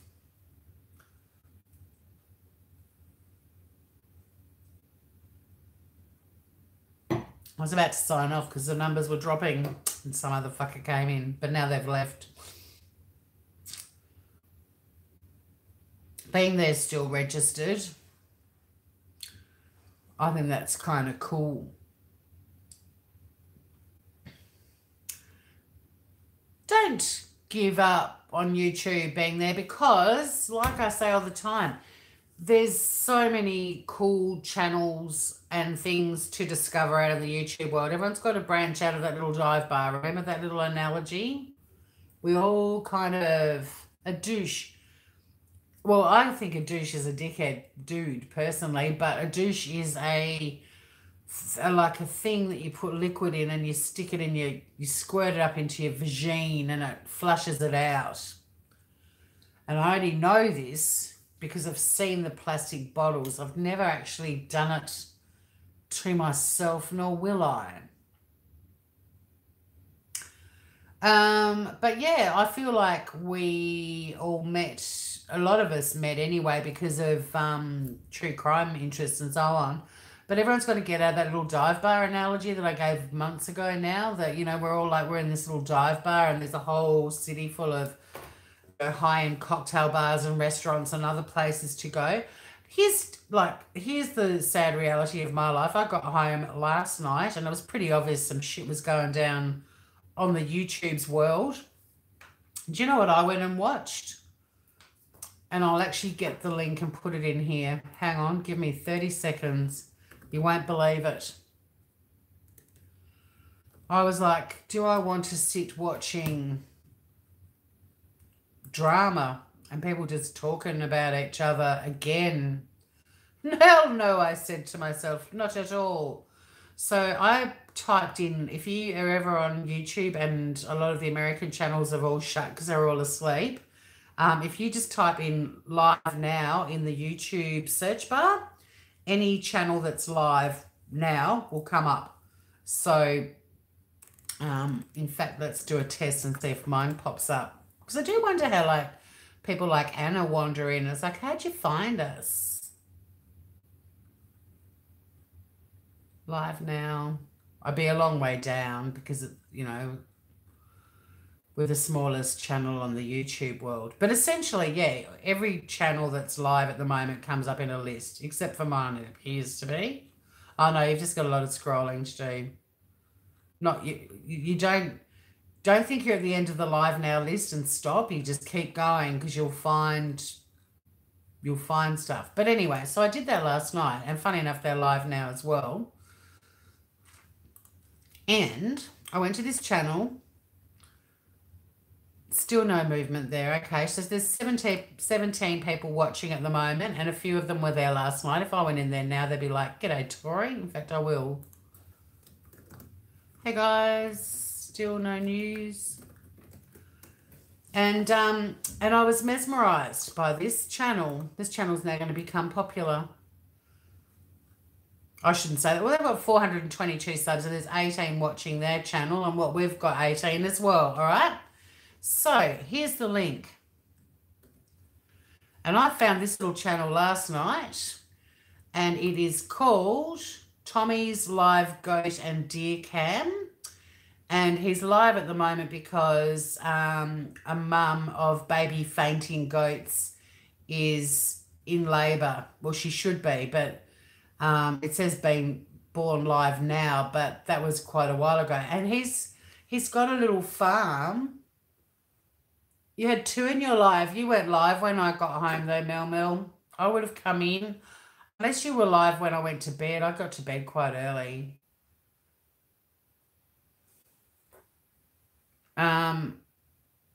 But they have trivia going on in chat in this little group.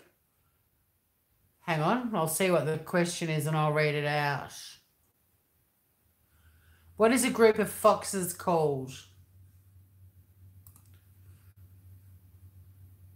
What is a group of live giraffes? There you go. What is a group of foxes called? A den? No. A pack? No. You had a moustache and an afro on. Oh, damn it. I would have loved that. Hi, it's Ian Tommy. Tommy of Tommy's Live Goats and Deer Cam has just said hello to me, and that's just made my day. Hi, Tommy.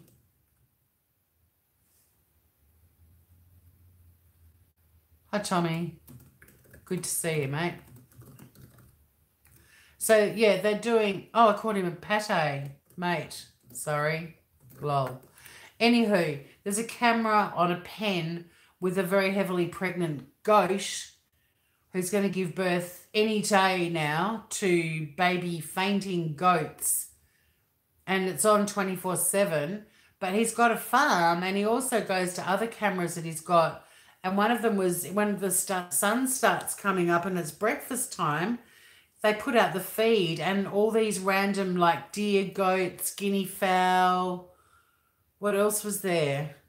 Just all kinds of random critters, bush turkeys. No, they weren't called that. Genuine turkeys, a wild turkey.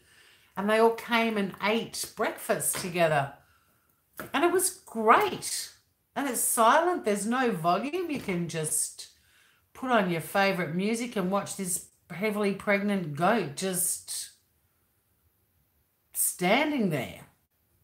And I love it. Love it. And I wouldn't have even, I better give them a thumbs up. 25 thumbs up for Tommy. But I wouldn't have even discovered these guys, you know, if I just jumped around from the drama stuff. I don't know. There's something calming about it. And, you know, it may not be for everyone. I'm not saying you should all watch the goat about to give birth. But I think if you check it out, it might make you realise there's heaps of other channels out there. There's all kinds of crazy shit going on.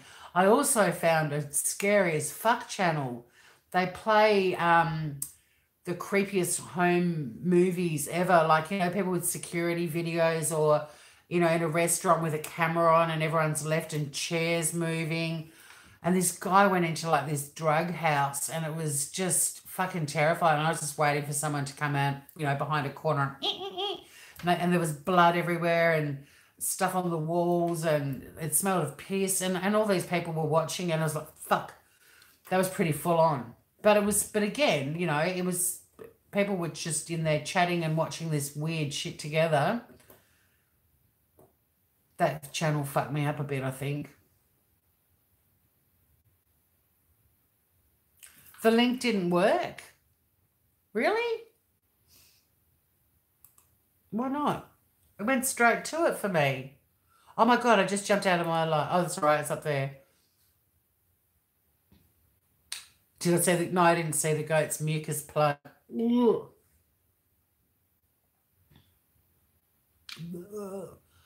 don't know why that didn't work. It should work. Hang on, I'll try it again.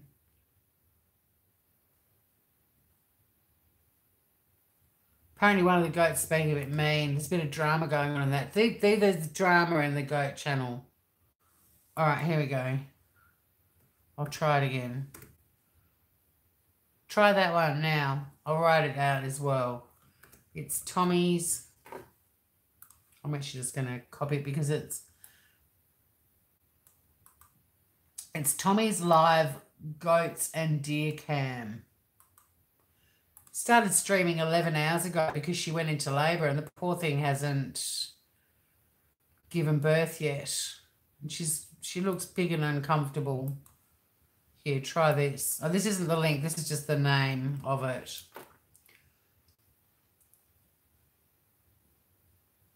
You know, another channel with a goat as a host. My channel! Because I'm a Capricorn.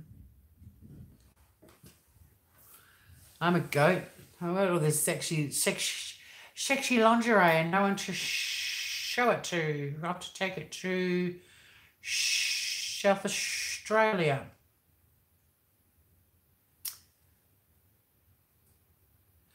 Probably because it's on your iPad. He might have to shove his arm up there. You're right, Mel. Being there's Piscean. So you've just had your birthday.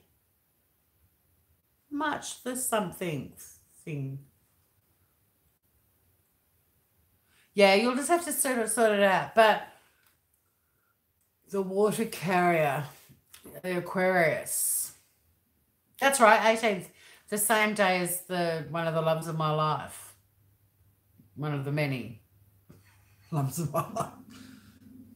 49, and you know you're a big girl now, Mem. We're going to get you to 50, honey bunny. We're going to get you to 50. And then you're going to get to 50 and go, what the fuck is this? And we're like, told you so. Yeah, he might. Apparently the other goat's being a bit of an asshole too. Taunting her or something. But, oh, Candy just said hi to me. Hi, Candy. See, you know, I hung out in there for one night for an hour. Not even an hour, actually, probably half an hour.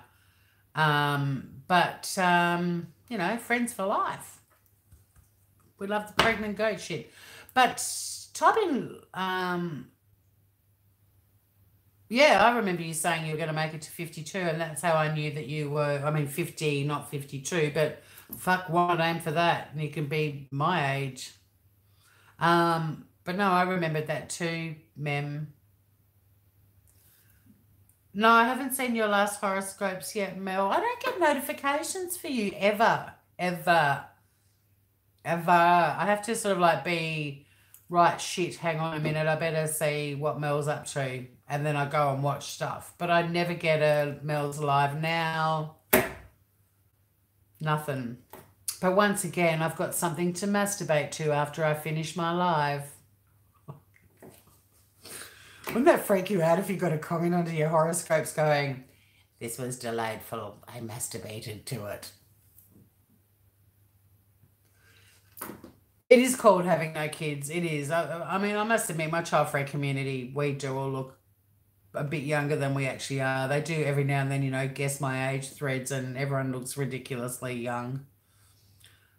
What do you mean you're disappointed? I can still look now. Isn't it for the week? Have you taken it down?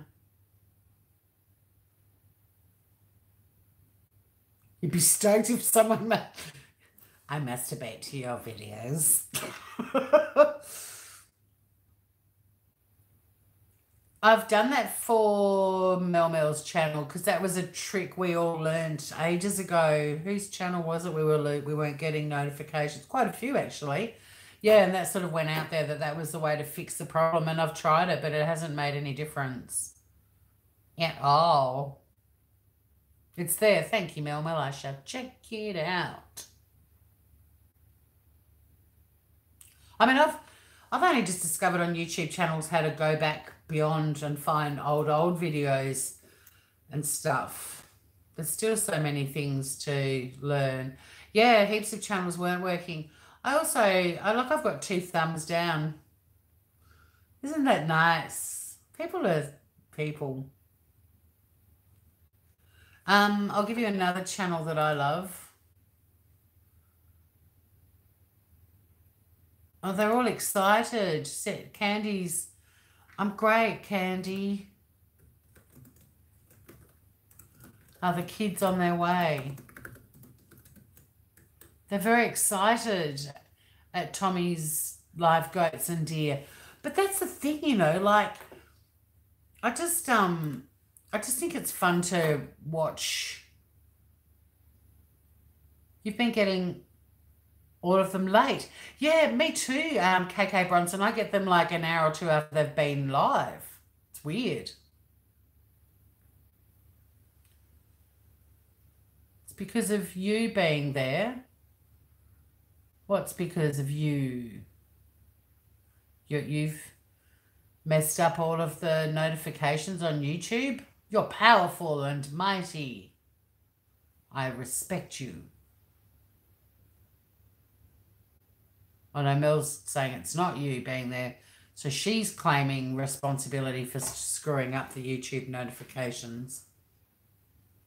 Someone might as well take the credit or the blame. Who would give me just being there? I don't know. Don't know. People just do. People just do. I mean, God, 2 down's nothing. I've seen channels where people have had more thumbs down than thumbs up. And like we're talking in the hundreds. And even like, I'll give you an example because I started putting some music. Oh my God, everyone's saying hi to me. I feel really bad in Tommy's.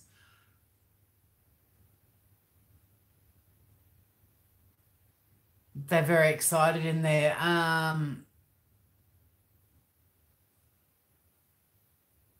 Christ, Dragonfly Love, who are you? Hi, Dragonfly Love. What I was going to say was I love putting YouTube on just random music. Like I start with a song that I love and then I just let it play while I go about my day. And it blows my mind where it takes me. But last night I was watching The Goat and I did the same thing. I had a second thing open and I put a Queen song in because I'm going through another phase of being completely obsessed with them. And no, that's not what I want to do. Shit. And I started saving them into a playlisty thing on my channel. Music I Love, I called it. But even if you go in here, this is a long-winded way of proving a point, I might add. If I go into, say, Bohemian Rhapsody, 5.5 million likes, 189,000 thumbs down of the original video of Bohemian Rhapsody. 5.5 million likes, 189,000 thumbs down. How? I mean, what the fuck? Really? People are just fuckwits, and they're nasty. People are mean. But like I said, the thumbs down, as far as YouTube's concerned, that's engagement. You don't get more credit for thumbs up than thumbs down. Any engagement, part of me, is acknowledged. So go for it, you knob jockeys. But yeah, it's pretty shit, really. I'll go to a different band. Let's go to The Killers, Mr. Brightside. 1.4 million thumbs up, 47,000 thumbs down. There's 47,000 miserable people out there. Because if you don't like Mr. Brightside, don't listen to it. And fuck, he's hot. And the video's great. So, you know, I don't get it. I think people are poo.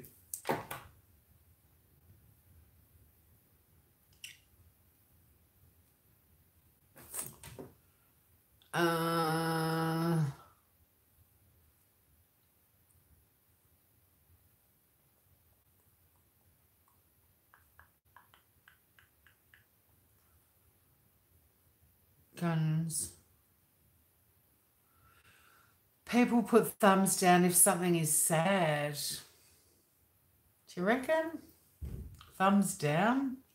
I got a thumbs down on my video that I did for my beautiful friend Julie when she died, and the only thing that thumbs down did was make me feel like shit. That someone who watched that video of me talking about a friend of mine who ended her life, and all the people in the chat supporting me and all of us supporting each other, and they felt that warranted a thumbs down. That was fucking hurtful, you know? And people do it to hurt, and ordinarily I don't give a shit. I mean, there's usually a thumbs down before I even start. And some of the bigger channels, if you go and wait for them to go live, you'd be horrified at how many thumbs down they have before they even go live.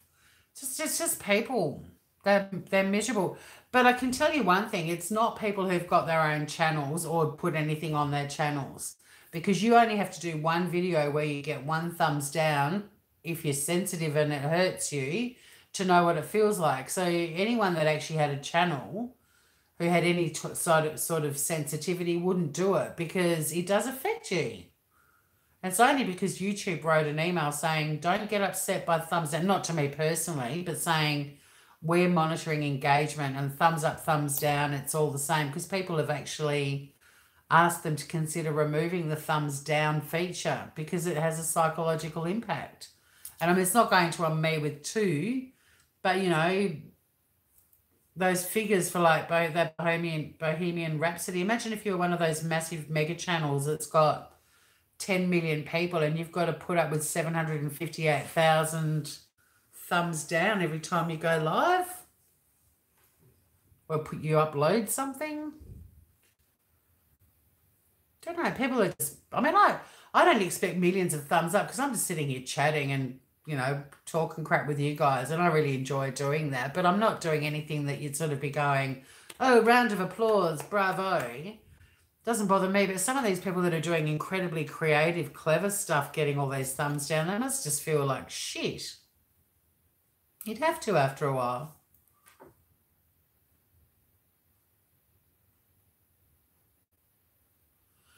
You're right, Kate Bronson. I think, there's some people that, yeah, I remember the 1 to 5 star days of YouTube. For back then, I just did music videos. That was I didn't know about this whole live thing, but I'm seeing the comments about it being a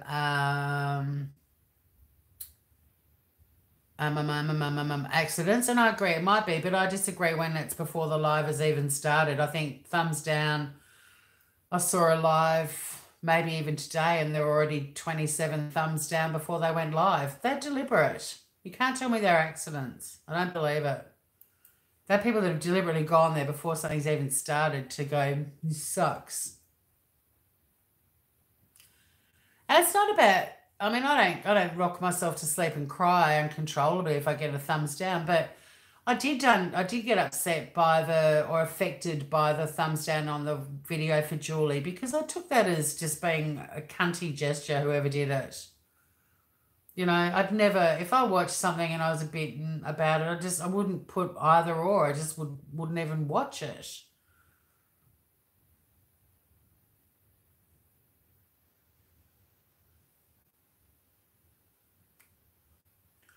Bohemian Rhapsody is fantastic. It's worth on YouTube. There's a 10 facts that are or are not correct in Bohemian Rhapsody. It's worth watching it. It's interesting. Really interesting. It's only like 12 or 15 minutes long, but it's a good little it just puts a few things to rest in the movie that are not, it's a biopic, or biopic as Americans call them. I like calling it a biopic, but it's a biopic. So they do have to tweak the storyline to make it a little bit more interesting, and they kind of explain why there are a few little furfies in there. But the stuff that's true, it's really interesting viewing. Cheers from my dainty little ginger beer can. I took it out ages ago. I shouldn't have done that. It's not warm, but it ain't cold.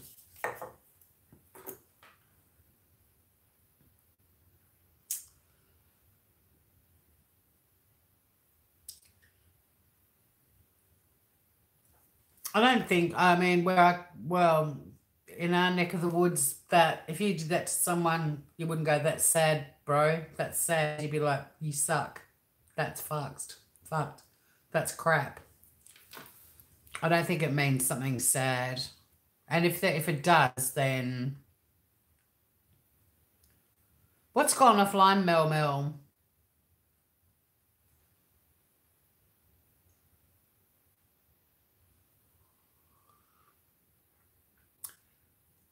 Yeah, I'm the same, Tanny, after reading the thumbs down. Like I said, bring them on. Now that I know that. But YouTube obviously had to send a bulletin out about that, because I think people were getting fucked up by it. And like I said, it's not, for me personally, like on my little channel, I don't expect praise. I'm not doing anything amazingly creative. But on, a memorial video for a friend, a thumbs down, I did think that was cunty. Didn't lose sleep over it. Hadn't really thought about it till right now, but yeah, I think there are some people out there, especially if they've spent hours putting things together and doing creative stuff, or they've, recorded a song and put it up there or something like that, and they're suddenly getting shitloads of thumbs down. I think that would affect people. Maybe not everyone's as soft as I am.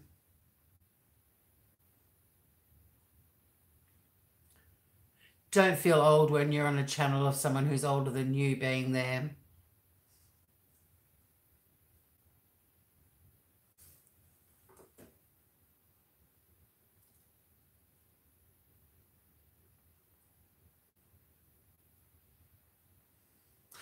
I agree, Mel, the thumbs up to something really sad. And I actually did a thing on stage about it back when this was pre-YouTube days, but you know, when they brought in the like button on Facebook, you know, because yeah, you kind of, there are so many things where things break your heart. You sort of, before they had all the little alternate sad face, happy face, whatever, but even still, there's some things that I kind of want to go, that was beautifully said, and then also show that I'm sad by it. But guess what I do? I write a comment. I don't rely on the emoji shit. I just go, that you wrote some beautiful things about that. It's a very sad story. Or I'm sorry to hear that, but your words are beautiful or whatever.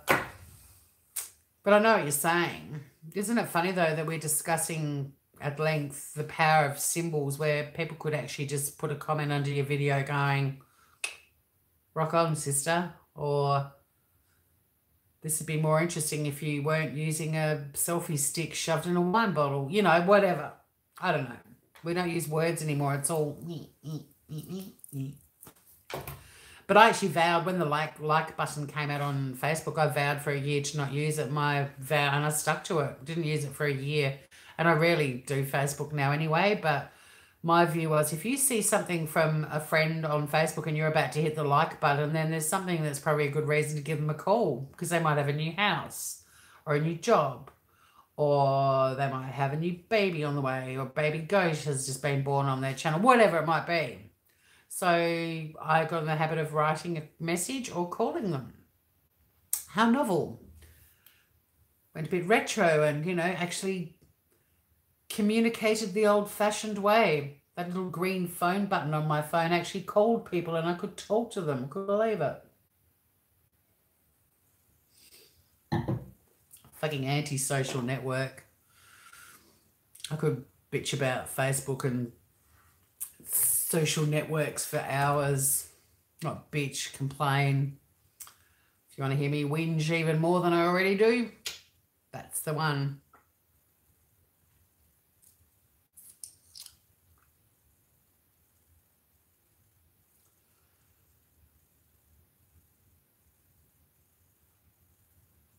Well, that night, yeah, correct. I also can't be fuck typing, and that's the other thing, because I try to type responses. I'm always typing.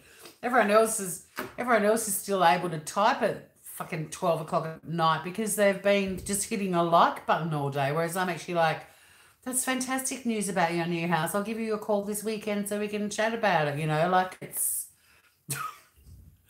If you're typing on, if you're writing messages on your pretty little phone all day to people, your eyes do conk out, and at night time it is let's dial.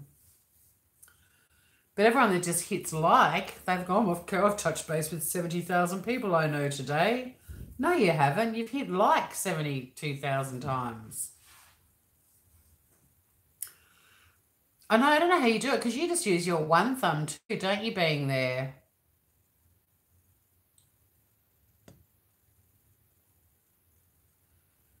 Oh, the voice tracky thing. Yeah, I can't be fucked typing. My glasses are a nightmare too. I like them as well. Yeah, being there, you could do that. Tanny types with one finger. Being there, you can use the little microphone and send voice tracks in Messenger and stuff.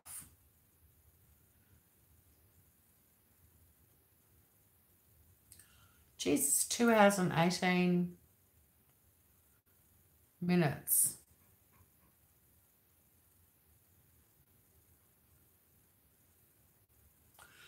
Yeah, voice to type says the wrong thing, but there's a little microphone and you can actually record a message.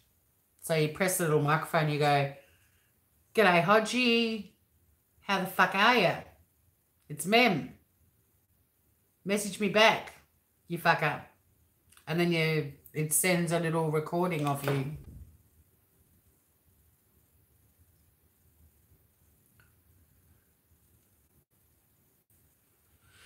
Exactly, Beth. And my phone used to ring all the time, all the time. And there was a time when it rang all the time that I'd be like, can this fucking phone stop ringing?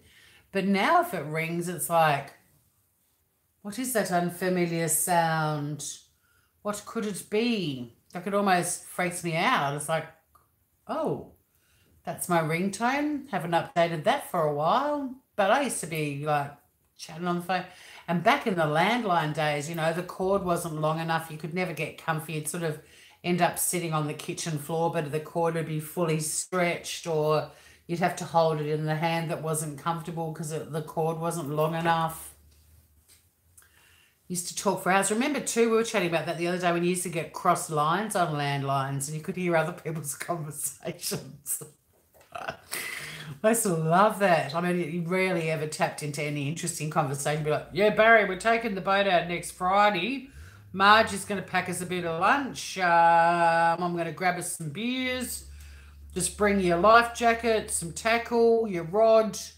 We'll see you there, Baz. Don't forget to mention it to Mike.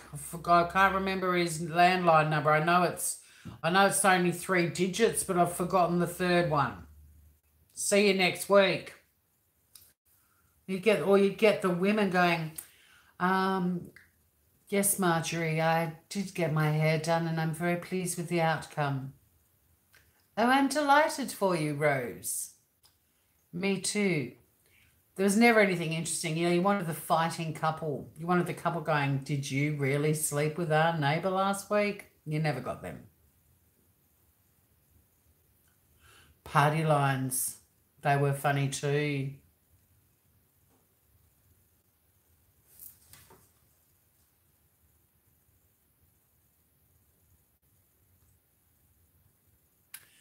I've got 2 mobiles and I hate having 2 mobiles, but there's no way I'm putting my personal mobile with my work one. No way.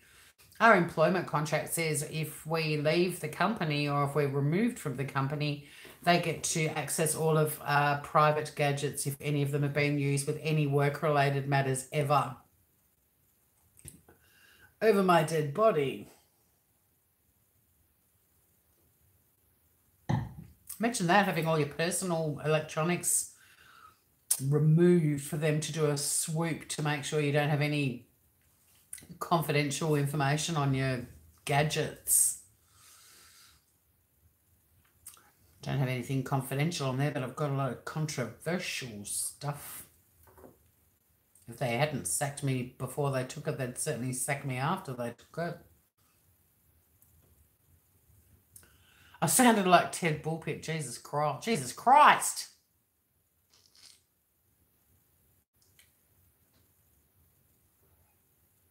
Who's sexting?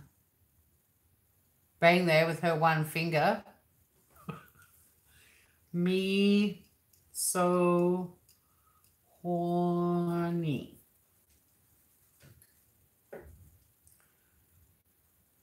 Oh, God, yeah, there's heaps of sensitive information at my workplace. Oh, yes, yes, yes, yes. Well, I mean, doesn't every company have sensitive info? I think so. But I am a spy, so when it comes to sensitive info, I'm rolling in it. You got in touch with the pig. Oh, you did. And what happened? What happened to the pig? Well, I wait for a response, a bit of an update, and nothing has emerged from the goat's vagina yet. It's still just standing there looking very heavily pregnant and chewing on a bit of grass. God, she looks uncomfortable. She's cute, though. I feel bad. Everyone said, hey there, and I said hi, and then I just vanished. Sally's pretty good with her trivia questions.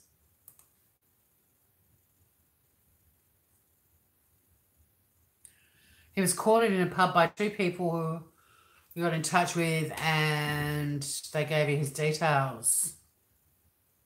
Cool.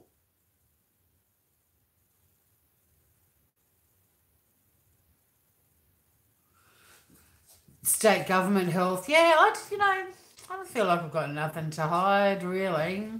Although this whole doxing weird stuff that the American channels seem to all be getting into with a bit too much enthusiasm for my liking, that's all a bit weird, isn't it?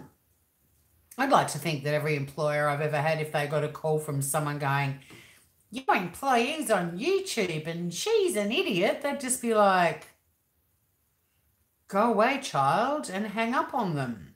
I honestly can't imagine any of the bosses that I've had in my life, past, present, or even future in Australia, entertaining for a second some Fruit Loop calling out of the blue from the other side of the world going, you need to sack this person. They're on YouTube when they're not at work. My boss would be like, yeah, we know, and so what? Duh. Fuck off. I don't get it. I mean, my child-free community, you know, half of the members in there are American, and there's been doxing even within my group, and one woman claimed that she lost her job over it, but then didn't actually sort of provide any evidence that that was true or not. But even if it wasn't true, or if it was true, the rest of the world mods and members were all just like, what the fuck? You know, and someone else in the group's like, yeah, I rang their employer and told them they said this in the group. And we're like, why? Why did you do that? Who are you? Why do you think you get a right to do that? But I think, you know, this one woman claims she lost her job, and if she did, I mean, that's pretty fucked up too. Where's the loyalty to your staff? Why aren't these employers saying, sorry, she's worked with us for 18 years and is one of the best and most senior employees we've ever had? Oh, fuck, some random person from Facebook called us and said that you made a comment that was potentially inappropriate. You're without a job now. I just don't fucking believe it. Doesn't make sense to me. Does it make sense to any of you guys? I've heard of doxing before because, Facebook taught me. He bolted when they mentioned your name. That's gold, Mel. That is gold. I can't read much either, Beth, my glasses. I cleaned them before I went live, and they just, I don't know what happens. They just get absolutely filthy. I don't touch them. Oh, actually, I didn't I? I smeared that lacy, maybe it's the vag juice of a previous owner of that mask who did try to wear it as a G-string. I don't know. I shouldn't have said that. That's disgusting.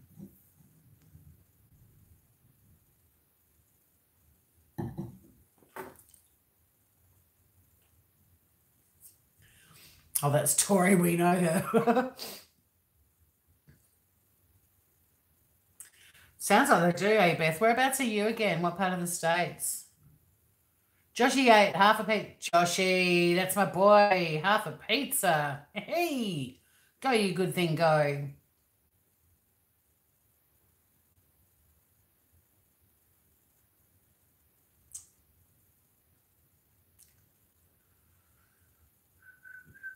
That's when you think that YouTube, you start to think it's weird feeling threatened here. Never feel threatened in our channel. People can lose their job. I'd see that just blows my mind. What sort of employer would do that? It just, yeah. It just is crazy, crazy. I don't get it. Like you've got a staff member, you've trained them, they're working for you for X amount of years, you're paying them for X amount of years, and some little upstart from a social media network can destroy that person's career? Maybe, I mean, I do know your industrial laws are really random, like, and they change from state to state and stuff. So here, you need 3 written warnings to be sacked. So even if you're a full-timer, but even if someone did call your employer and said something about something on Facebook, they'd talk to you about it. They wouldn't be like, here's your first written warning. You know, that random person who called from America who told us that you were on YouTube with a G-string on your head. So there's your first written warning, bringing our company into disrepute. It wouldn't fucking happen. And if it did, I'd be going, well, we're off to court, motherfucker. That's unfair dismissal. You can't sack me for putting a G-string on my head on a YouTube live in my own time. That's what I mean. I don't get it. I don't understand it. It's fucked up.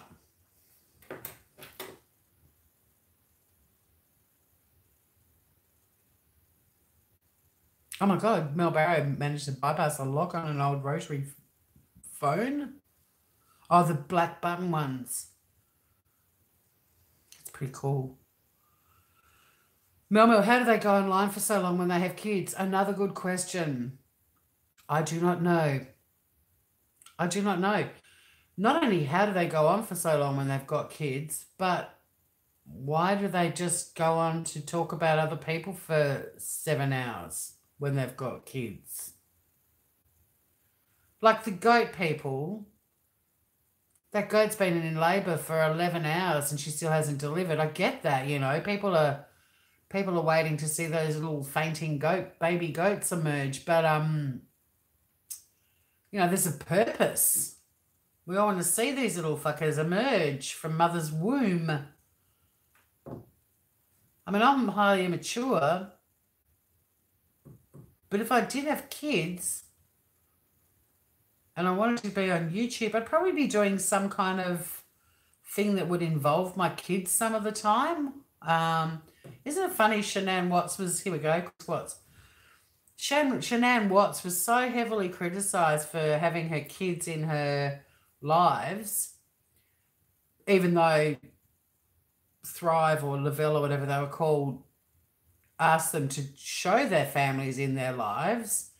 She got criticised for that, you know, get offline and spend time with your kids. And it's like, she is spending time with her kids.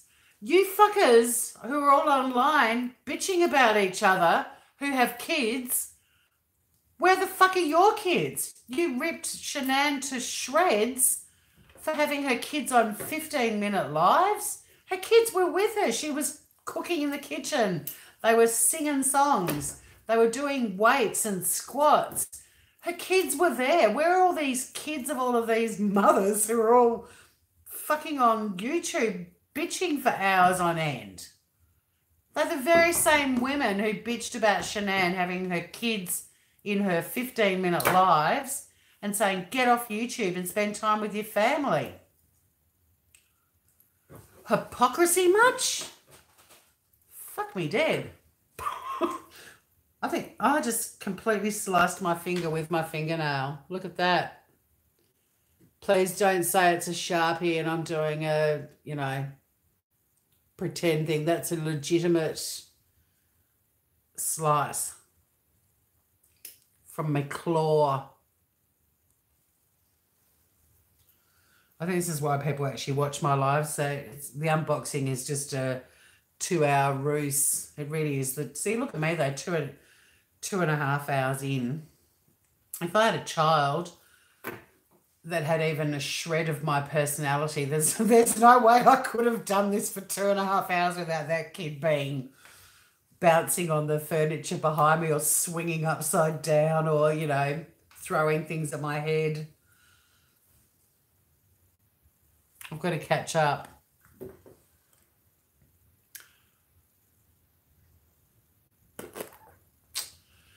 Oh, my Fry, you find it strange how they call the police on this? Well, I don't believe everything I hear online.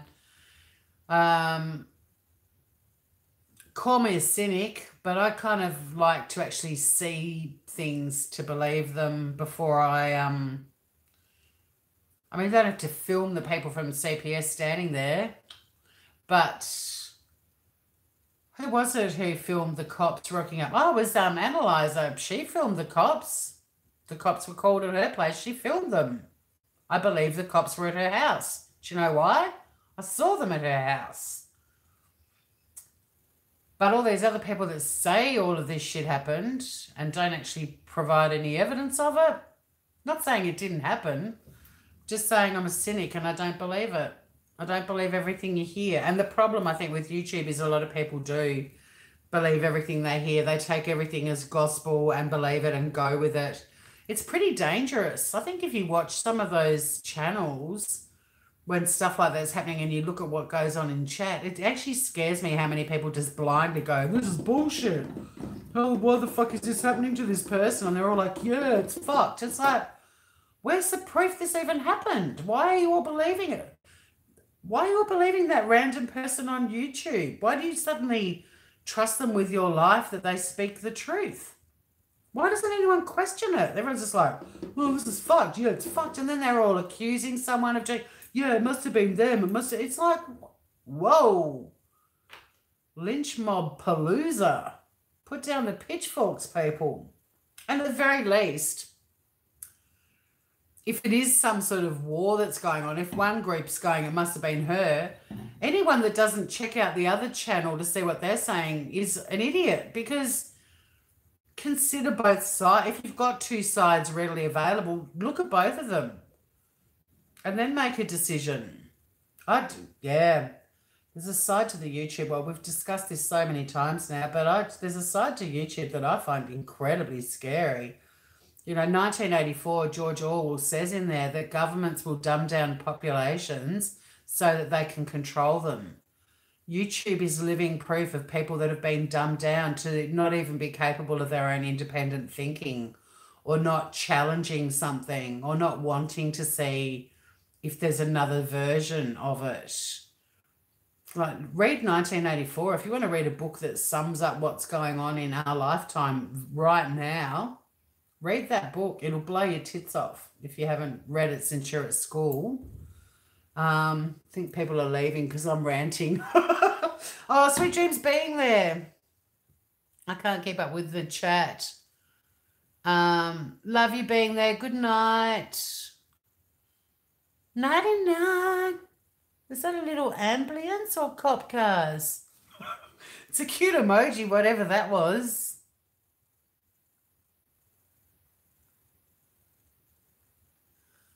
I've got to scroll back. I've got to catch up.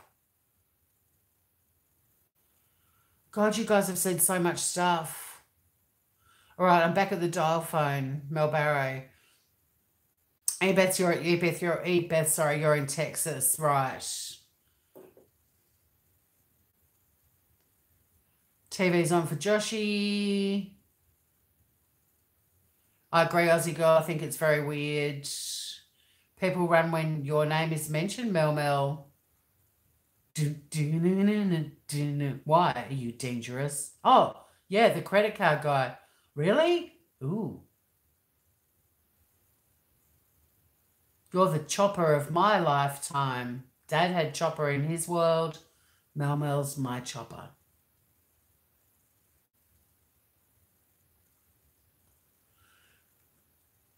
The drama. Yeah, the death penalty is still applicable in some states, although being there's gone to bed, I think, but I'm now finally responding to this stuff way, way, way back up. You only go live if Joshy's asleep? Yep. A 9-hour live, old Ma Frase. Good God. Well, that being said, Tommy's goat has been live for 11 hours, but she's in labour, She could be in labour for 36 hours for all we know. I don't know how long goats are in labour for, but I'm sure 11's, pretty standard. Alive till 4 a.m. watching a cat birth. See? Cat birth, goat birth. Who says there's something wrong with us, Mel?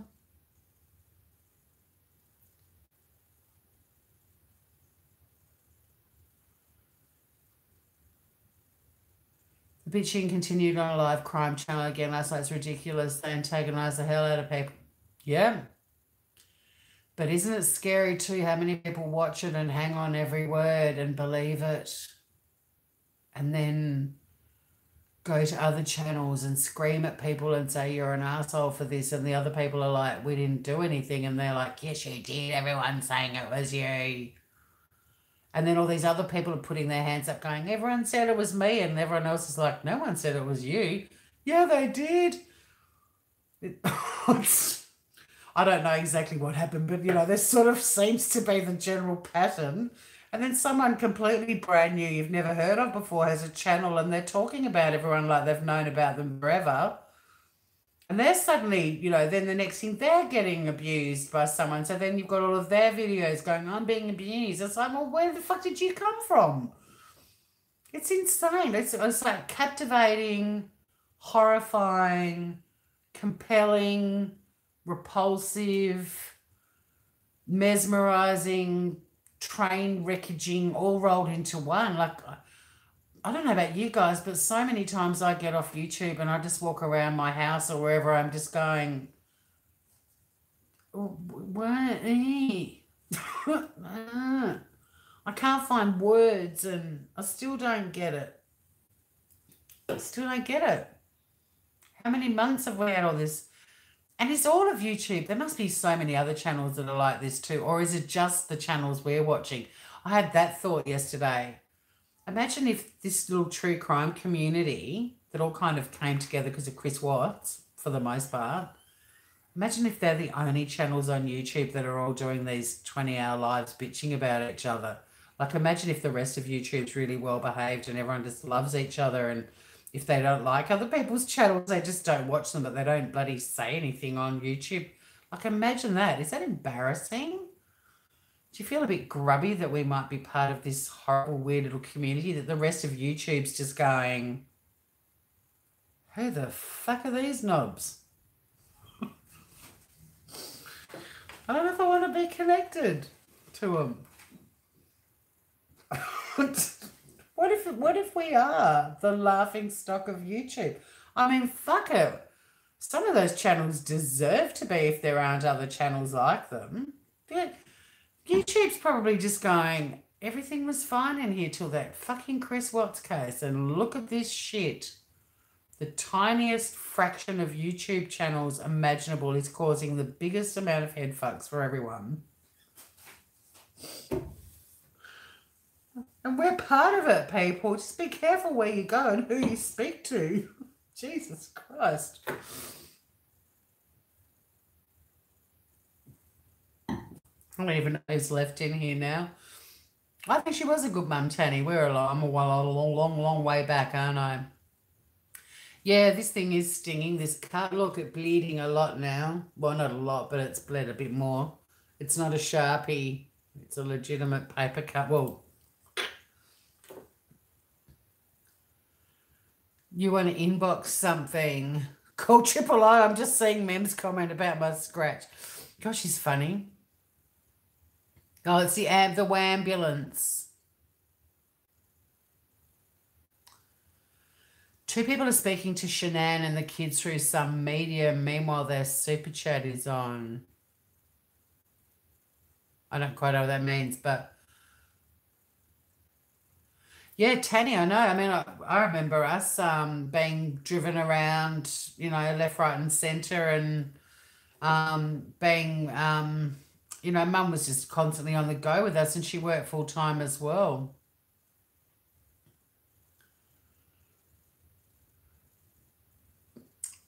I'm glad being there, had a lovely night. I'm going to try and catch up.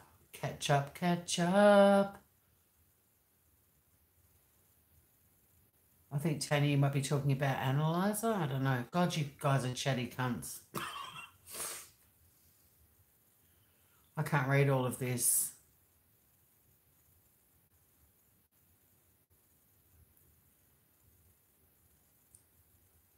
Yeah, I know what you're saying, Mel. Yeah, they're all who's friends, who's not, and I don't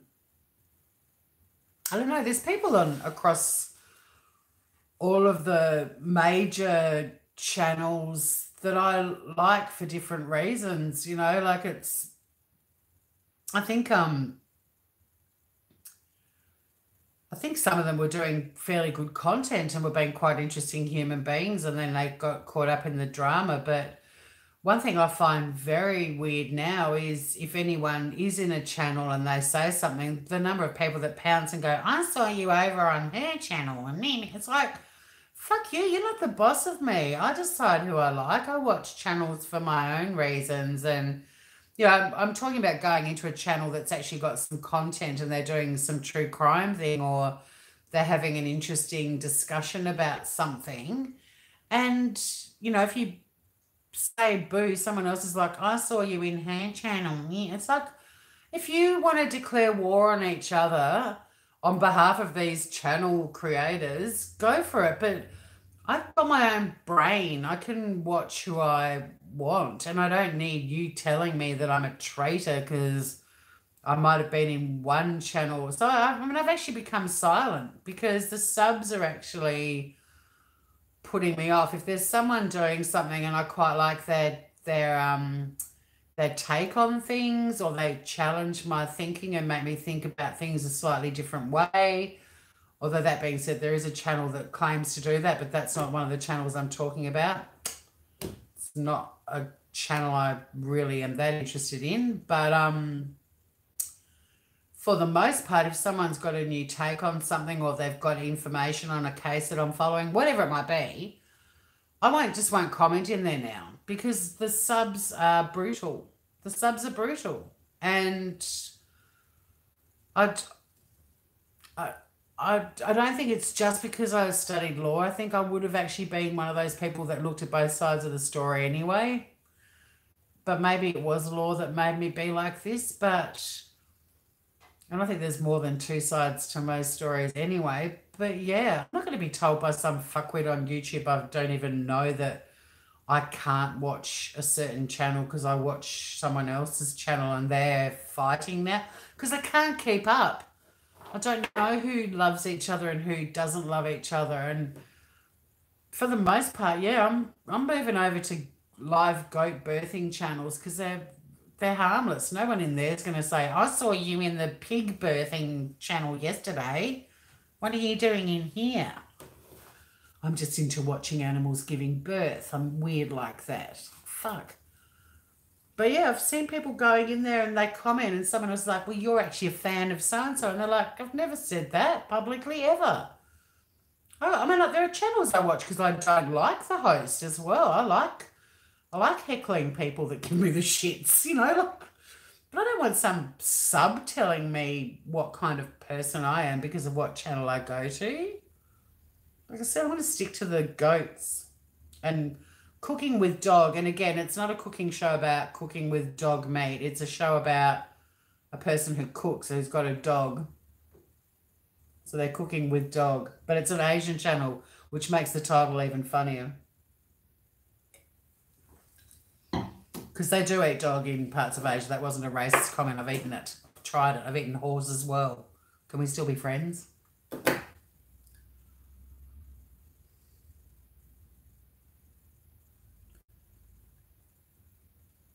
Yeah, fueling the fire, exactly. Thanks, Ebeth. I'm hoping that was, well, might have been a comment to one of the chatters, but they're all smart cookies and are saying good shit too. This is the worst you've seen? I think so too, Mel. It's bizarre.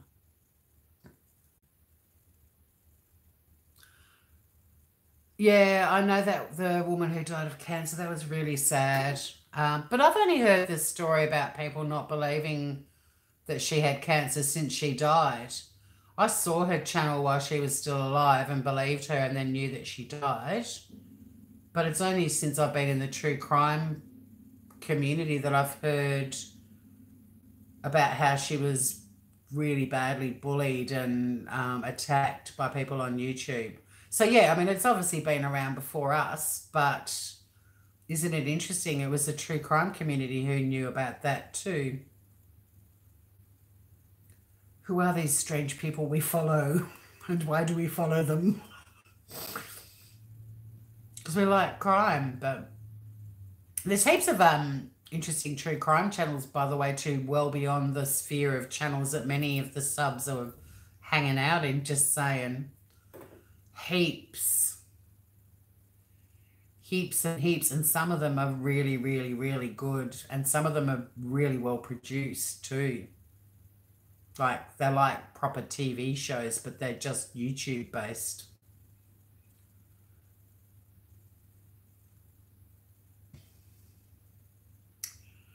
Heaps of channels that don't have drama. I'm just checking.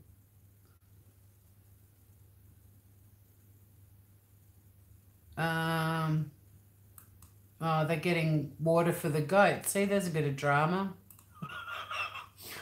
Someone noticed she needed more water. I was just so bad because I've gone on rants and you guys are all saying valid things.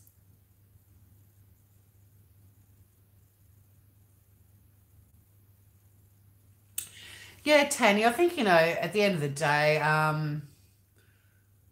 people, I think there are a lot more people watching than talking these days. And isn't it weird? Because that's kind of why most people are leaving Facebook because they just got sick of being attacked.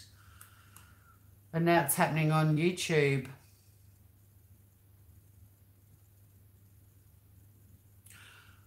Oh, okay, I get your point, Mel. Yeah, making money.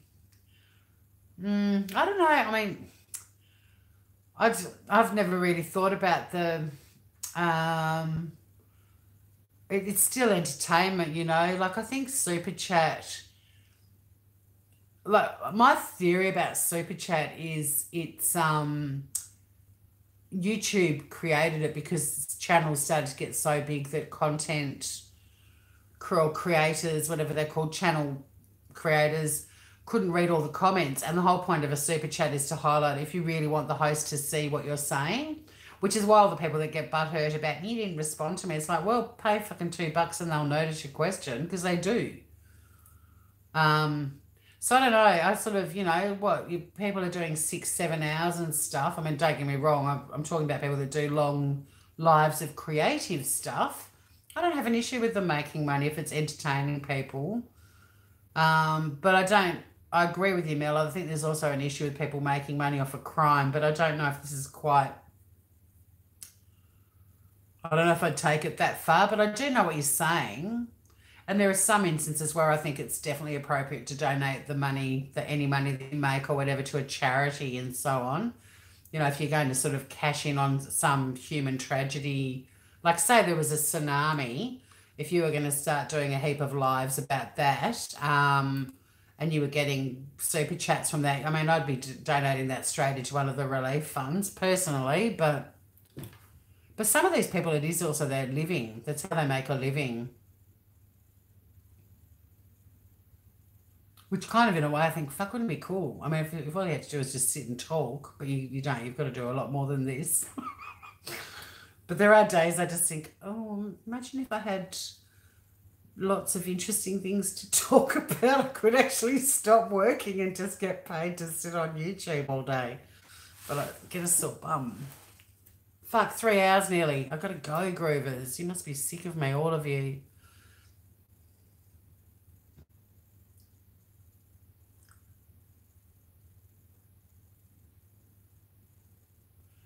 It is primary school stuff saying what channel people can be in Omar. It's ridiculous. Ridiculous. Geminis are good at seeing both sides.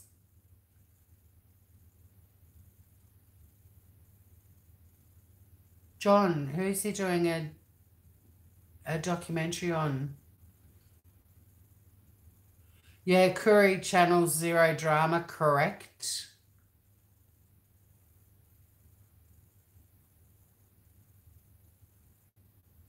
Oh, it looks like you're all chatting about a drama, which I don't even know what you're talking about. So I'm just going to leave you guys to chat about that. But, oh, the murder victim speaking from beyond. No, neither do I. Neither do I. I was on,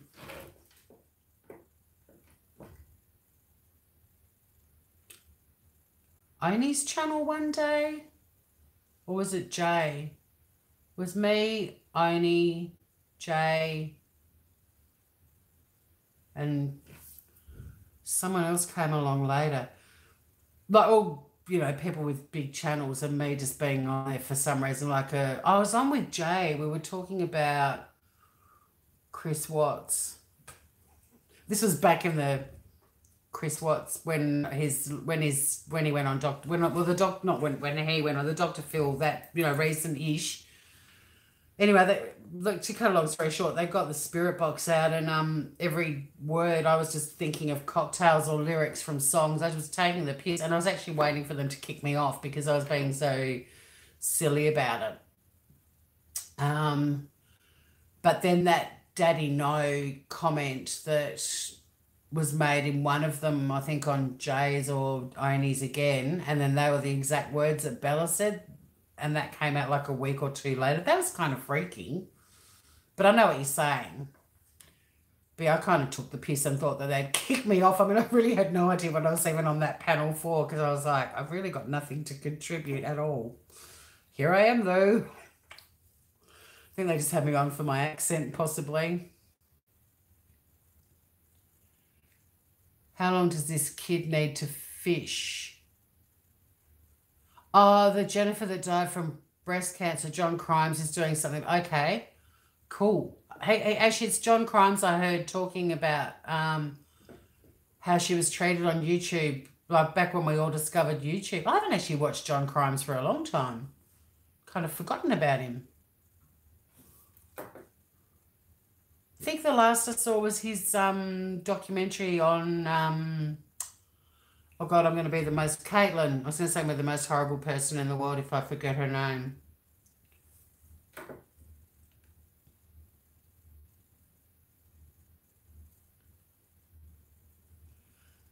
Put up a list of rules last week, very strict rules. A lot of people have been, hi, the intern. God, you're coming in at the end of a 3-hour live where we unboxed. We were hoping for sex toys and it was all slinky lingerie, that is, the intern. But hello.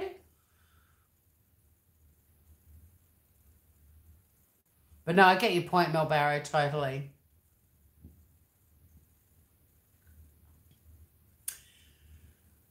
So with 747, are you an intern pilot? Can't be an intern pilot. 747, the intern. Where are you interning? I mean, you don't have to say, actually.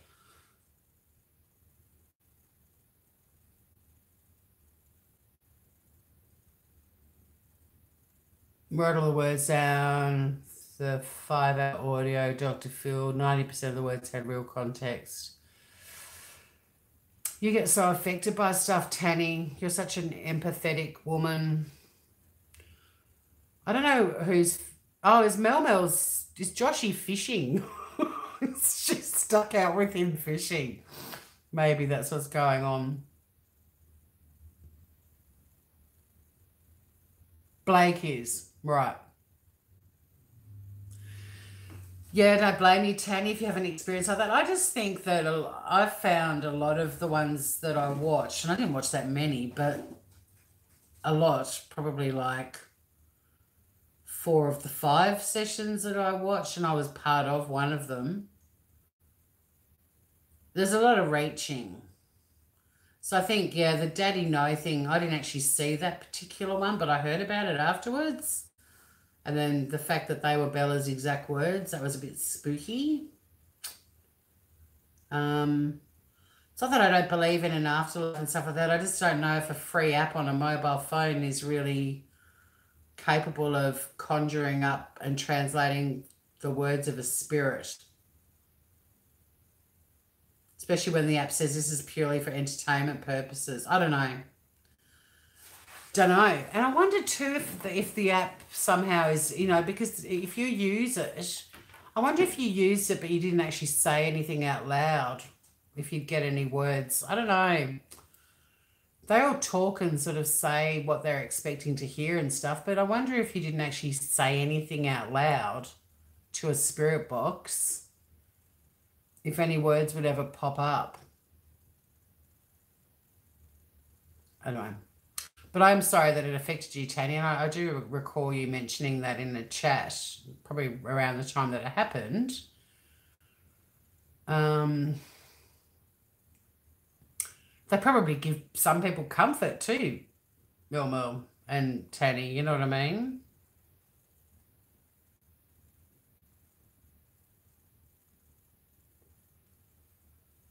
Then iNews on Brittany Shank when her mother came on. First word was Nicole.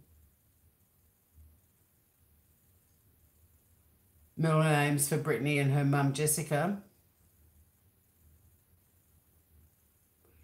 Yeah, but, Nicole, I mean, if they've used the app repeatedly for Shanann, every time there's a Nicole, Nico, Nicholas, that'll be like, Nicole again or Lee again. I don't know. I'm just wondering if it kind of records things and saves things. I mean, who knows how it works?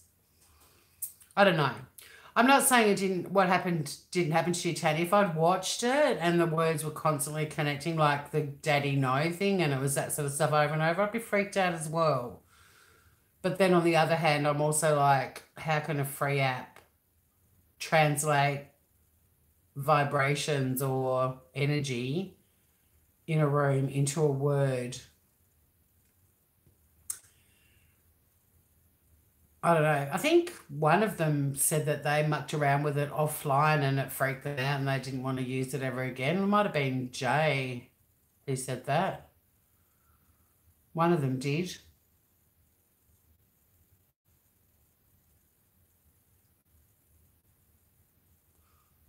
This is true. All that kind of stuff that goes on in the spirit world, you know. By KK Bronson, oh, look, I might be gone by the time we get back because, oh my God, the numbers are going up again. I'd like to say, why do you hang around and watch for so long? Or the people that have just arrived, it's like you're just going, oh, see, because I've popped up next to the, it's basically at the moment, I think, a choice between me or the birthing goat. I'm going to get an update. Oh, they're out in the paddock. It's breakfast time soon. The sun will be coming up soon. All the critters are eating the bale of hay, but the sun's not up enough yet for all of them. There's heaps of deer, and that's it. Well, when I say heaps, 1, 2, 3, 4, 5, maybe 6 deer. Cute. Wait till all the guinea fowl and turkeys start to arrive. And there's a white rabbit who's really funny called Teddy or Ralphie or something. Because I like your company too. And I was more than you people that come in really late. You imagine them walking in and just going, and then they hang around. It's like, why? No, well, I wouldn't. It's Girly Gamer. Hello, Girly Gamer. I would stay away from it too, Tanny. It is. I know what you're saying, Mel Mel, and I love hanging out with you guys too. It's more the people that rock up late, and I mean, like Girly Gamer knows the channel, but you know, like that the intern. What happened to the intern? Did the intern run away when I started asking the intern about? It is 747s. Oh, the nickname was the intern, and then right. Well, there you go. I was kind of almost sort of right. Yes, I know, Melmo. I just didn't see it, honey bunny. I'm looking up here to try not to be looking down all the time, and then by the time I look down there, the chat's gone. It's hard. And then I have to scroll back up, and then I do that, and then I miss stuff below. It's really hard, which is why with the start 3 hours ago, I said to the mods to not post links all the time because it's fucking hard enough keeping up as it is. I can't read my computer, my phone, and have the camera on as well. The chat doesn't stay up long enough. That's why I've got a laptop down here and a camera up there. It's not about hiding my chins. The only reason my chins are hidden at the moment is because my tripod's bung. Normally my chins are in all their glory. It's because I'm using a selfie stick because my tripod is well and truly broken. Yeah, yours are brilliant. You actually use them comically. I don't have enough comic genius to incorporate them into my routine. Some of your facial expressions, Mel Mel, are fucking gold. You're a hoot. Hire the intern.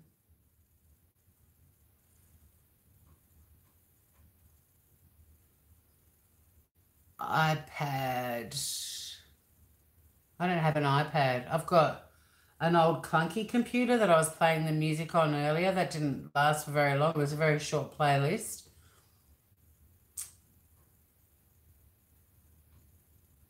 You've lost one since you go. See, if I give up iced coffee, I don't lose my chins. I could be scrawny. I could be the size of a toothpick and I still have a double chin. Had it my whole life. It's pretty. It's rock solid. Right, I can make it do that, but to touch it, it's solid. If they cut it out, I don't think I could speak because it's like muscle just there. Bye, Aussie girl. You've got to subscribe to Mel's channel. She's ridiculous. In a funny, like ridiculously funny. Far out more people. Everyone keeps saying they're leaving and then there's more people. It's hilarious. Bro, KK Bronson's back. Josh, hello. Joshy. An iPad mini, I've never even heard of them.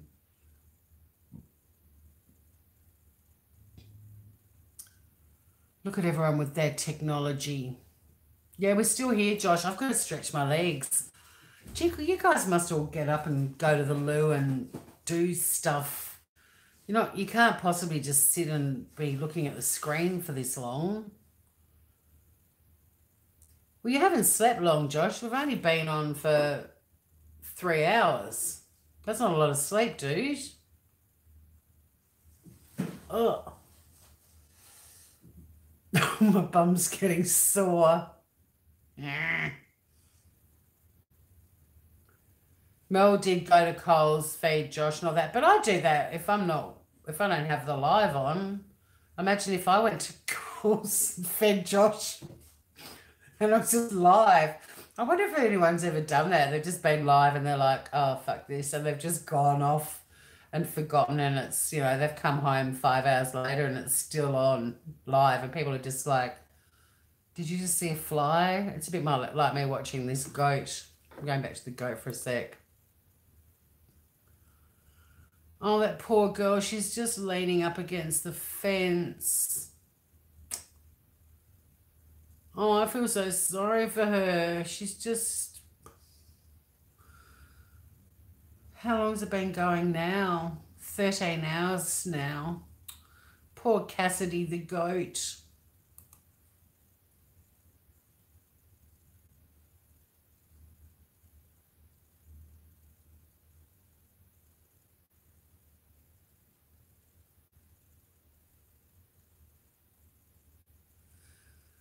$6 a.m. nearly for Ebeth in Texas.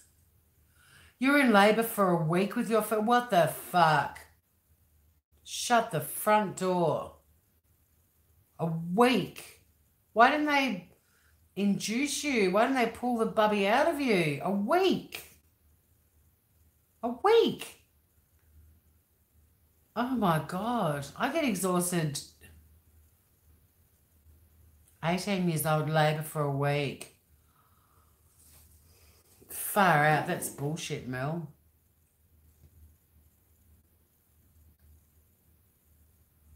The Hart family. Yeah, I need to watch that. I know that story very well. It's really, oh, that's a really sad. The Hart family pop up in Family Annihilator stuff all the time, and that's why I got interested in Chris Watts. It's because I'm not into Family Annihilators. I think they're fucking horrible. I'm trying to work out why the fuck they do it. I mean, so are experts, but you know, they're the ones that bolt out of the blue. They just leave everyone going, whoa. But the Hart family one was terribly sad. It's poor kids. What a horrible way to die. Fucking flying off the cliff in a car. Like, you'd know every second, the whole way down, that you're not going to walk out of that alive. Ugh, horrible.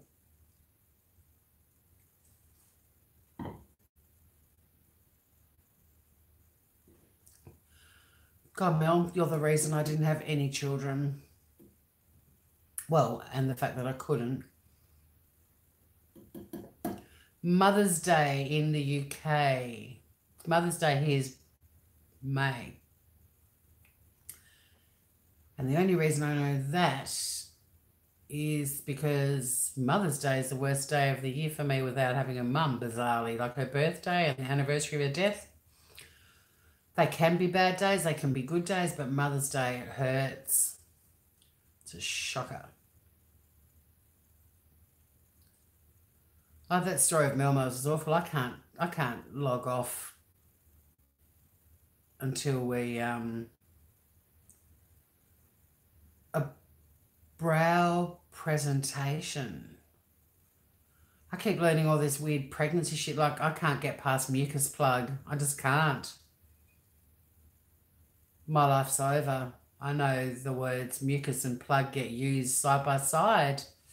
And I didn't know that until about a week and a half ago. And then I've heard it in two completely different, unrelated channels, mucus plug. And it's been mentioned in mine tonight. Mucus plug. I got this far in life without ever hearing about it. That's one of those things that everyone was like, don't ever tell people that don't have kids about mucus plug. They don't need to know. And now I fucking know. Cruel. 24 years of agony. Oh, it's cool about my mum. That was just my point. I only know when Mother's Day is because that's a shitty day. And I used to be involved in the Mother's Day Classic. I tried to do this event, and raise money for breast cancer research and do my bit, and I just couldn't actually handle it because after a few years, I mean, it was good for the first few years, but yeah, I just choose to stay at home on Mother's Day. And I mean, I'm not a mother and I don't have a mother, and I don't like all the social media Mother's Day saturation, and I don't watch telly, but I don't like all the radio stations. Everything's got Mother's Day stuff. I don't get the newspaper either, but you go online, buy this for your mother. It's just the pits. And there's nowhere near the same amount of fanfare for Father's Day. And I don't have a dad either, but I don't find Father's Day as... Maybe it's because I didn't have kids. Maybe it's because I'm female. But, yeah, Mother's Day can go fuck itself. I mean, I don't want to take it away from any mothers or people with mothers. Enjoy it, but it's not a great day for me. I think it's a load of shit. So I just call it, let's get shit-faced day instead. No, I don't really. This is ginger beer, by the way. Non-alcoholic.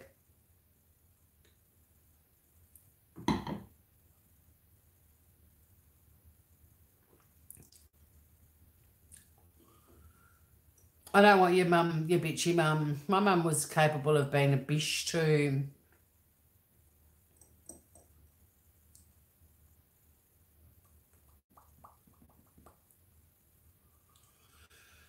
Hardcore and sweet. Is that me? No one's ever called me hardcore. I'm a song in my family. They're like, why are you so sensitive? I'm like, I don't know. I just give a shit about people. Why is it a bad thing? I've been criticised my whole life for being sensitive, and it's not just about myself, but anyone, like worrying about anyone's feelings. Why are you sensitive? Is that a bad thing, really?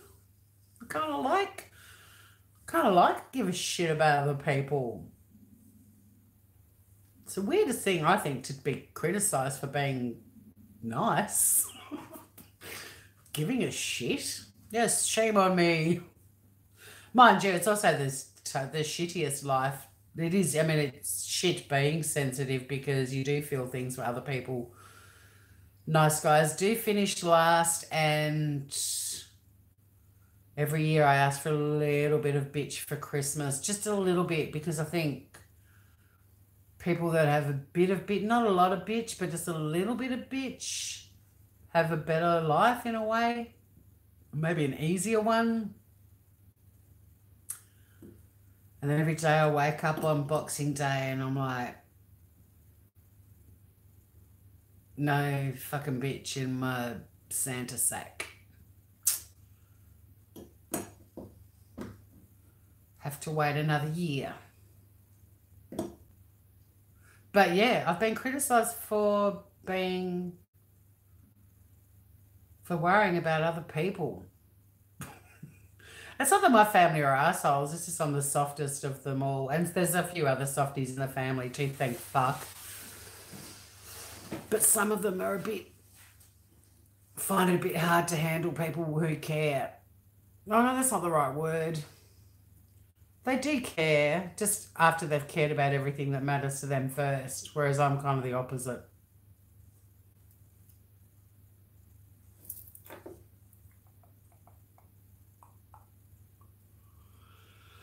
Both of your parents are gone to Ebeth. Yeah, there's a lot of orphans around.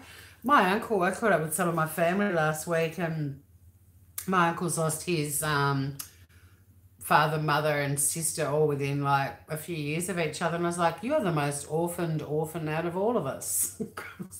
We all keep calling ourselves orphans, which is technically the word for people that don't have their parents anymore are orphans, even if you are an adult and even if you've got siblings, you and your siblings are orphans.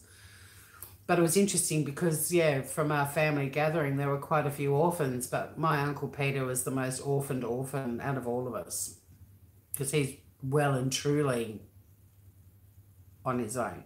I mean, he's not. He's got a wife and kids and grandchildren and friends and me, hello. But he is the most orphan.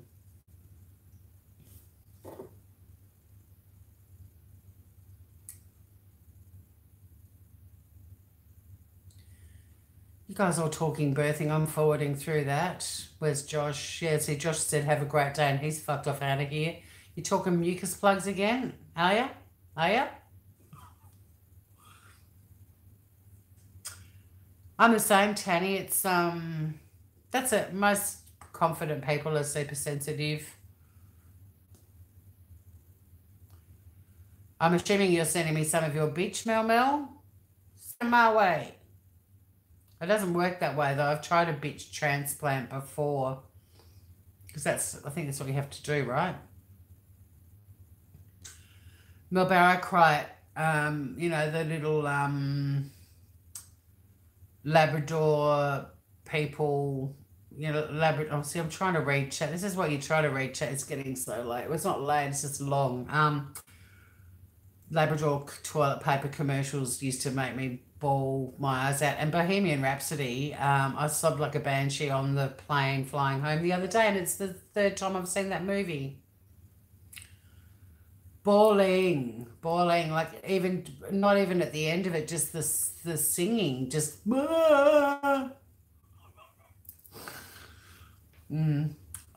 Anywho, Mel, you're sensitive but never cry. You have no tears left in your heart, bish these days. I think all of us have got soft and hard, and you're right. I think life affects what sort of your most prominent. Oh, that's a nice concept, Beth. Yeah, it's a nice concept. Yeah, me too, Mel. But life we've just got to do. If you want to do things for other people, then you do. And people that tell you you shouldn't are also probably the people that wouldn't. So,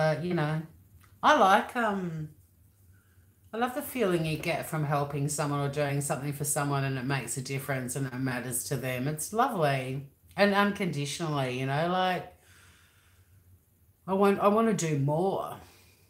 It's a problem with YouTube. It's so all consuming in some respects, like I can imagine through winter, just YouTube's just going to be like, well, it won't be because I think I've had enough time to analyze how I feel about it. But I could have got completely caught up in the YouTube world in a winter because you just want to bunker down and do stuff. But I really do want to get out into the community even more because doing things for other people is where I get my sense of joy and purpose. I guess that's why I'm still so confuddled by all these YouTube channels because it seems to all be very ego driven. And the only reason there's been no sort of flag of surrender is because they're all too proud now.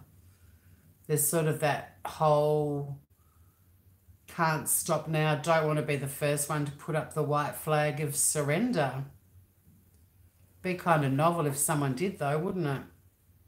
Who gives a shit about pride? It's on YouTube. Like, I think if anything, you're going to get a pat on the back for being the person to go, enough, motherfuckers. But, it's got to be one of the big players in this. It can't be some little random person going, you should all be friends. It's got to be one of them. And people claiming that they're trying to sort of mediate and get everyone back on track. No, you're not part of this. It's got to be one of the big guys.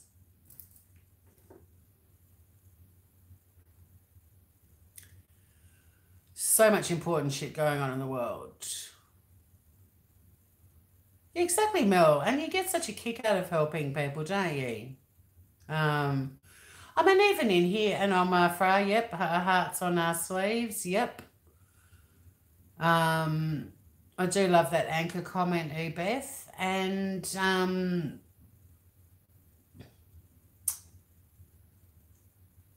correct, KK. And any of them that sort of says, "Oh, I'm trying to make this stop for everyone," but then 5 minutes later they're on live for 5 hours bitching again. Yeah. Actions speak louder than words. Correct, Melmo. I think some of them are terrified about that. And some of them built their channels on the drama alone. So, they need the drama to keep going for them to have any relevance, because they didn't have channels before this all sort of happened. It's too much energy, and for what? I just think I've been a bit of a troll sometimes, I have to admit, and I've been like, so how many of you have done any volunteering lately? Any of you help a charity out? All this time you've spent on here, could you maybe have helped someone? Just, has the thought crossed your mind? You don't even have to say you've done it, but have you thought about helping someone?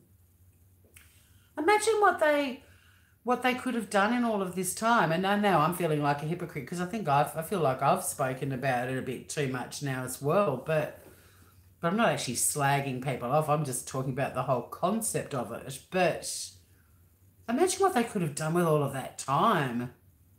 And then we could go back to that point about super chats that Mel Barrow. Like, imagine what they could have done with the money. Because now that we're talking about super chats, it blows my mind that people get super chats when they're just bitching channels.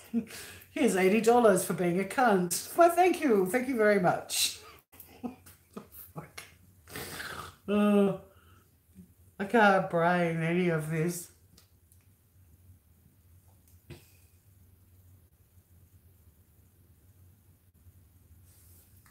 Gaga and Cooper, you must be talking about.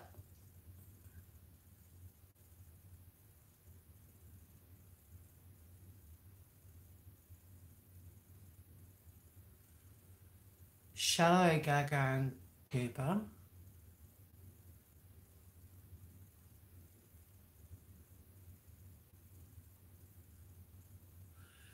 Many people in the US get shut in the winter to work, then YouTube summer's coming and people, I hope so, KK, because that's kind of a bit like us too. But I mean, we don't get housebound as much as you guys. We don't get snowed in and, the big full-on snowstorms. We don't, I mean, I'm in the coldest state of Australia and we don't get that sort of extreme weather. It's pretty mild here, really, even in winter. Tanya's doing mentoring at her grandson's school. That's awesome. 8 hours a week. Very nice. Correct, Mel. They are missing out on friendships. It's funny too how many friendships have formed because of it, in a way, because all these people have sort of scattered and gone, I just want to go somewhere nice. I recognize those people from chat, but I don't want to be chatting with them in there, because if I do chat with them in there, someone's likely to come along and say, but you were in that other channel, and then, you know what I mean? It's like,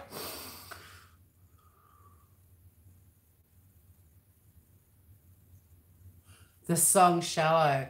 Right, gotcha. I didn't know the name of it. I like Brad's voice, Bradley Cooper.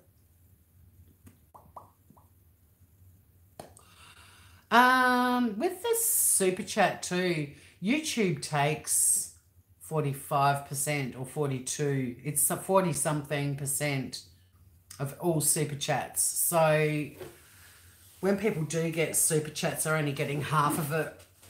Just bear that in mind as well. So if they gave 45% to charity and YouTube took 45%, they'd keep 10%. I've got to go to hunt down your man child and his cousin. A great live pork chop, and there's my syringe and my pill emojis. Oh, fuck, I love you, Mel. Yeah, they do, the intern. It's a huge chunk. But that being said, I mean, I'm only a baby channel, and I've got to say the infrastructure behind the scenes and the stuff you get from YouTube's pretty awesome. I still don't think it's worth paying like the equivalent of taxes on it. But it's not for nothing, if you know what I'm saying. Like, and if I actually dedicated some more time to building my other channel, which I'm still building, but a lot of it is doing tutorials and just learning how to do stuff. I still feel like there's a lot that you get out of YouTube. So I kind of feel I'm okay with user pays to some extent on a free platform. I think they do give a lot back, but it still seems like a shitload, doesn't it?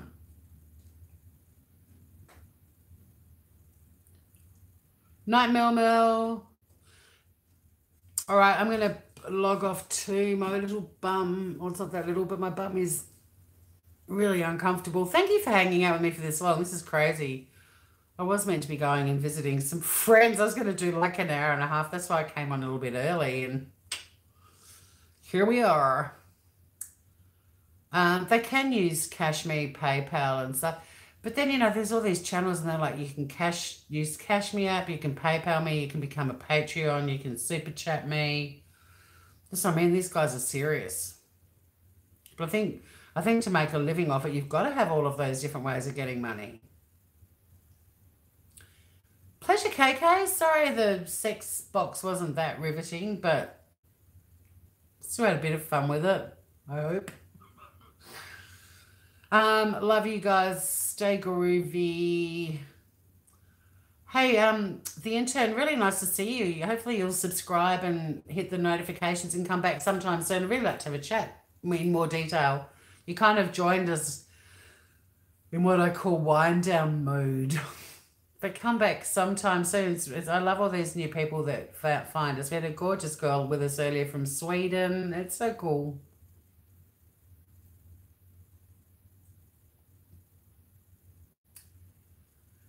Well, Mel, that's a cool idea. You know, when you keep mentioning what's this business plan, well, it's something along those lines. So it's not a business plan. It was just an idea that I had for us, something to do. But Mel, I've got you liked those headbands. I've still got them sitting over there to bundle up and send to you. And not all of them, but you know those makeup bands I got. Oh, well, thank you for chatting this time, the intern. That's really cool. Thank you for saying hello. I enjoyed our chat too. Daylight saving. Oh my, it's going to be soon. Don't say that. I don't want to know. Thank you, the intern. I'm glad that people feel that way because I just bullshit on and I don't really know. Opening Mel's box will be popular.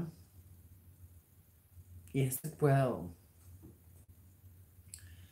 Yeah, 7:10 a.m. My God, you guys are crazy. I think you guys are all funny and lovely as well, by the way. All right, I'm out of here. I've got to pee actually. Now I'm gonna go and try this on. I don't really. I want to go and try this on. Thanks for hanging out, everybody. I love you. You're all fucking idiots. And stay groovy.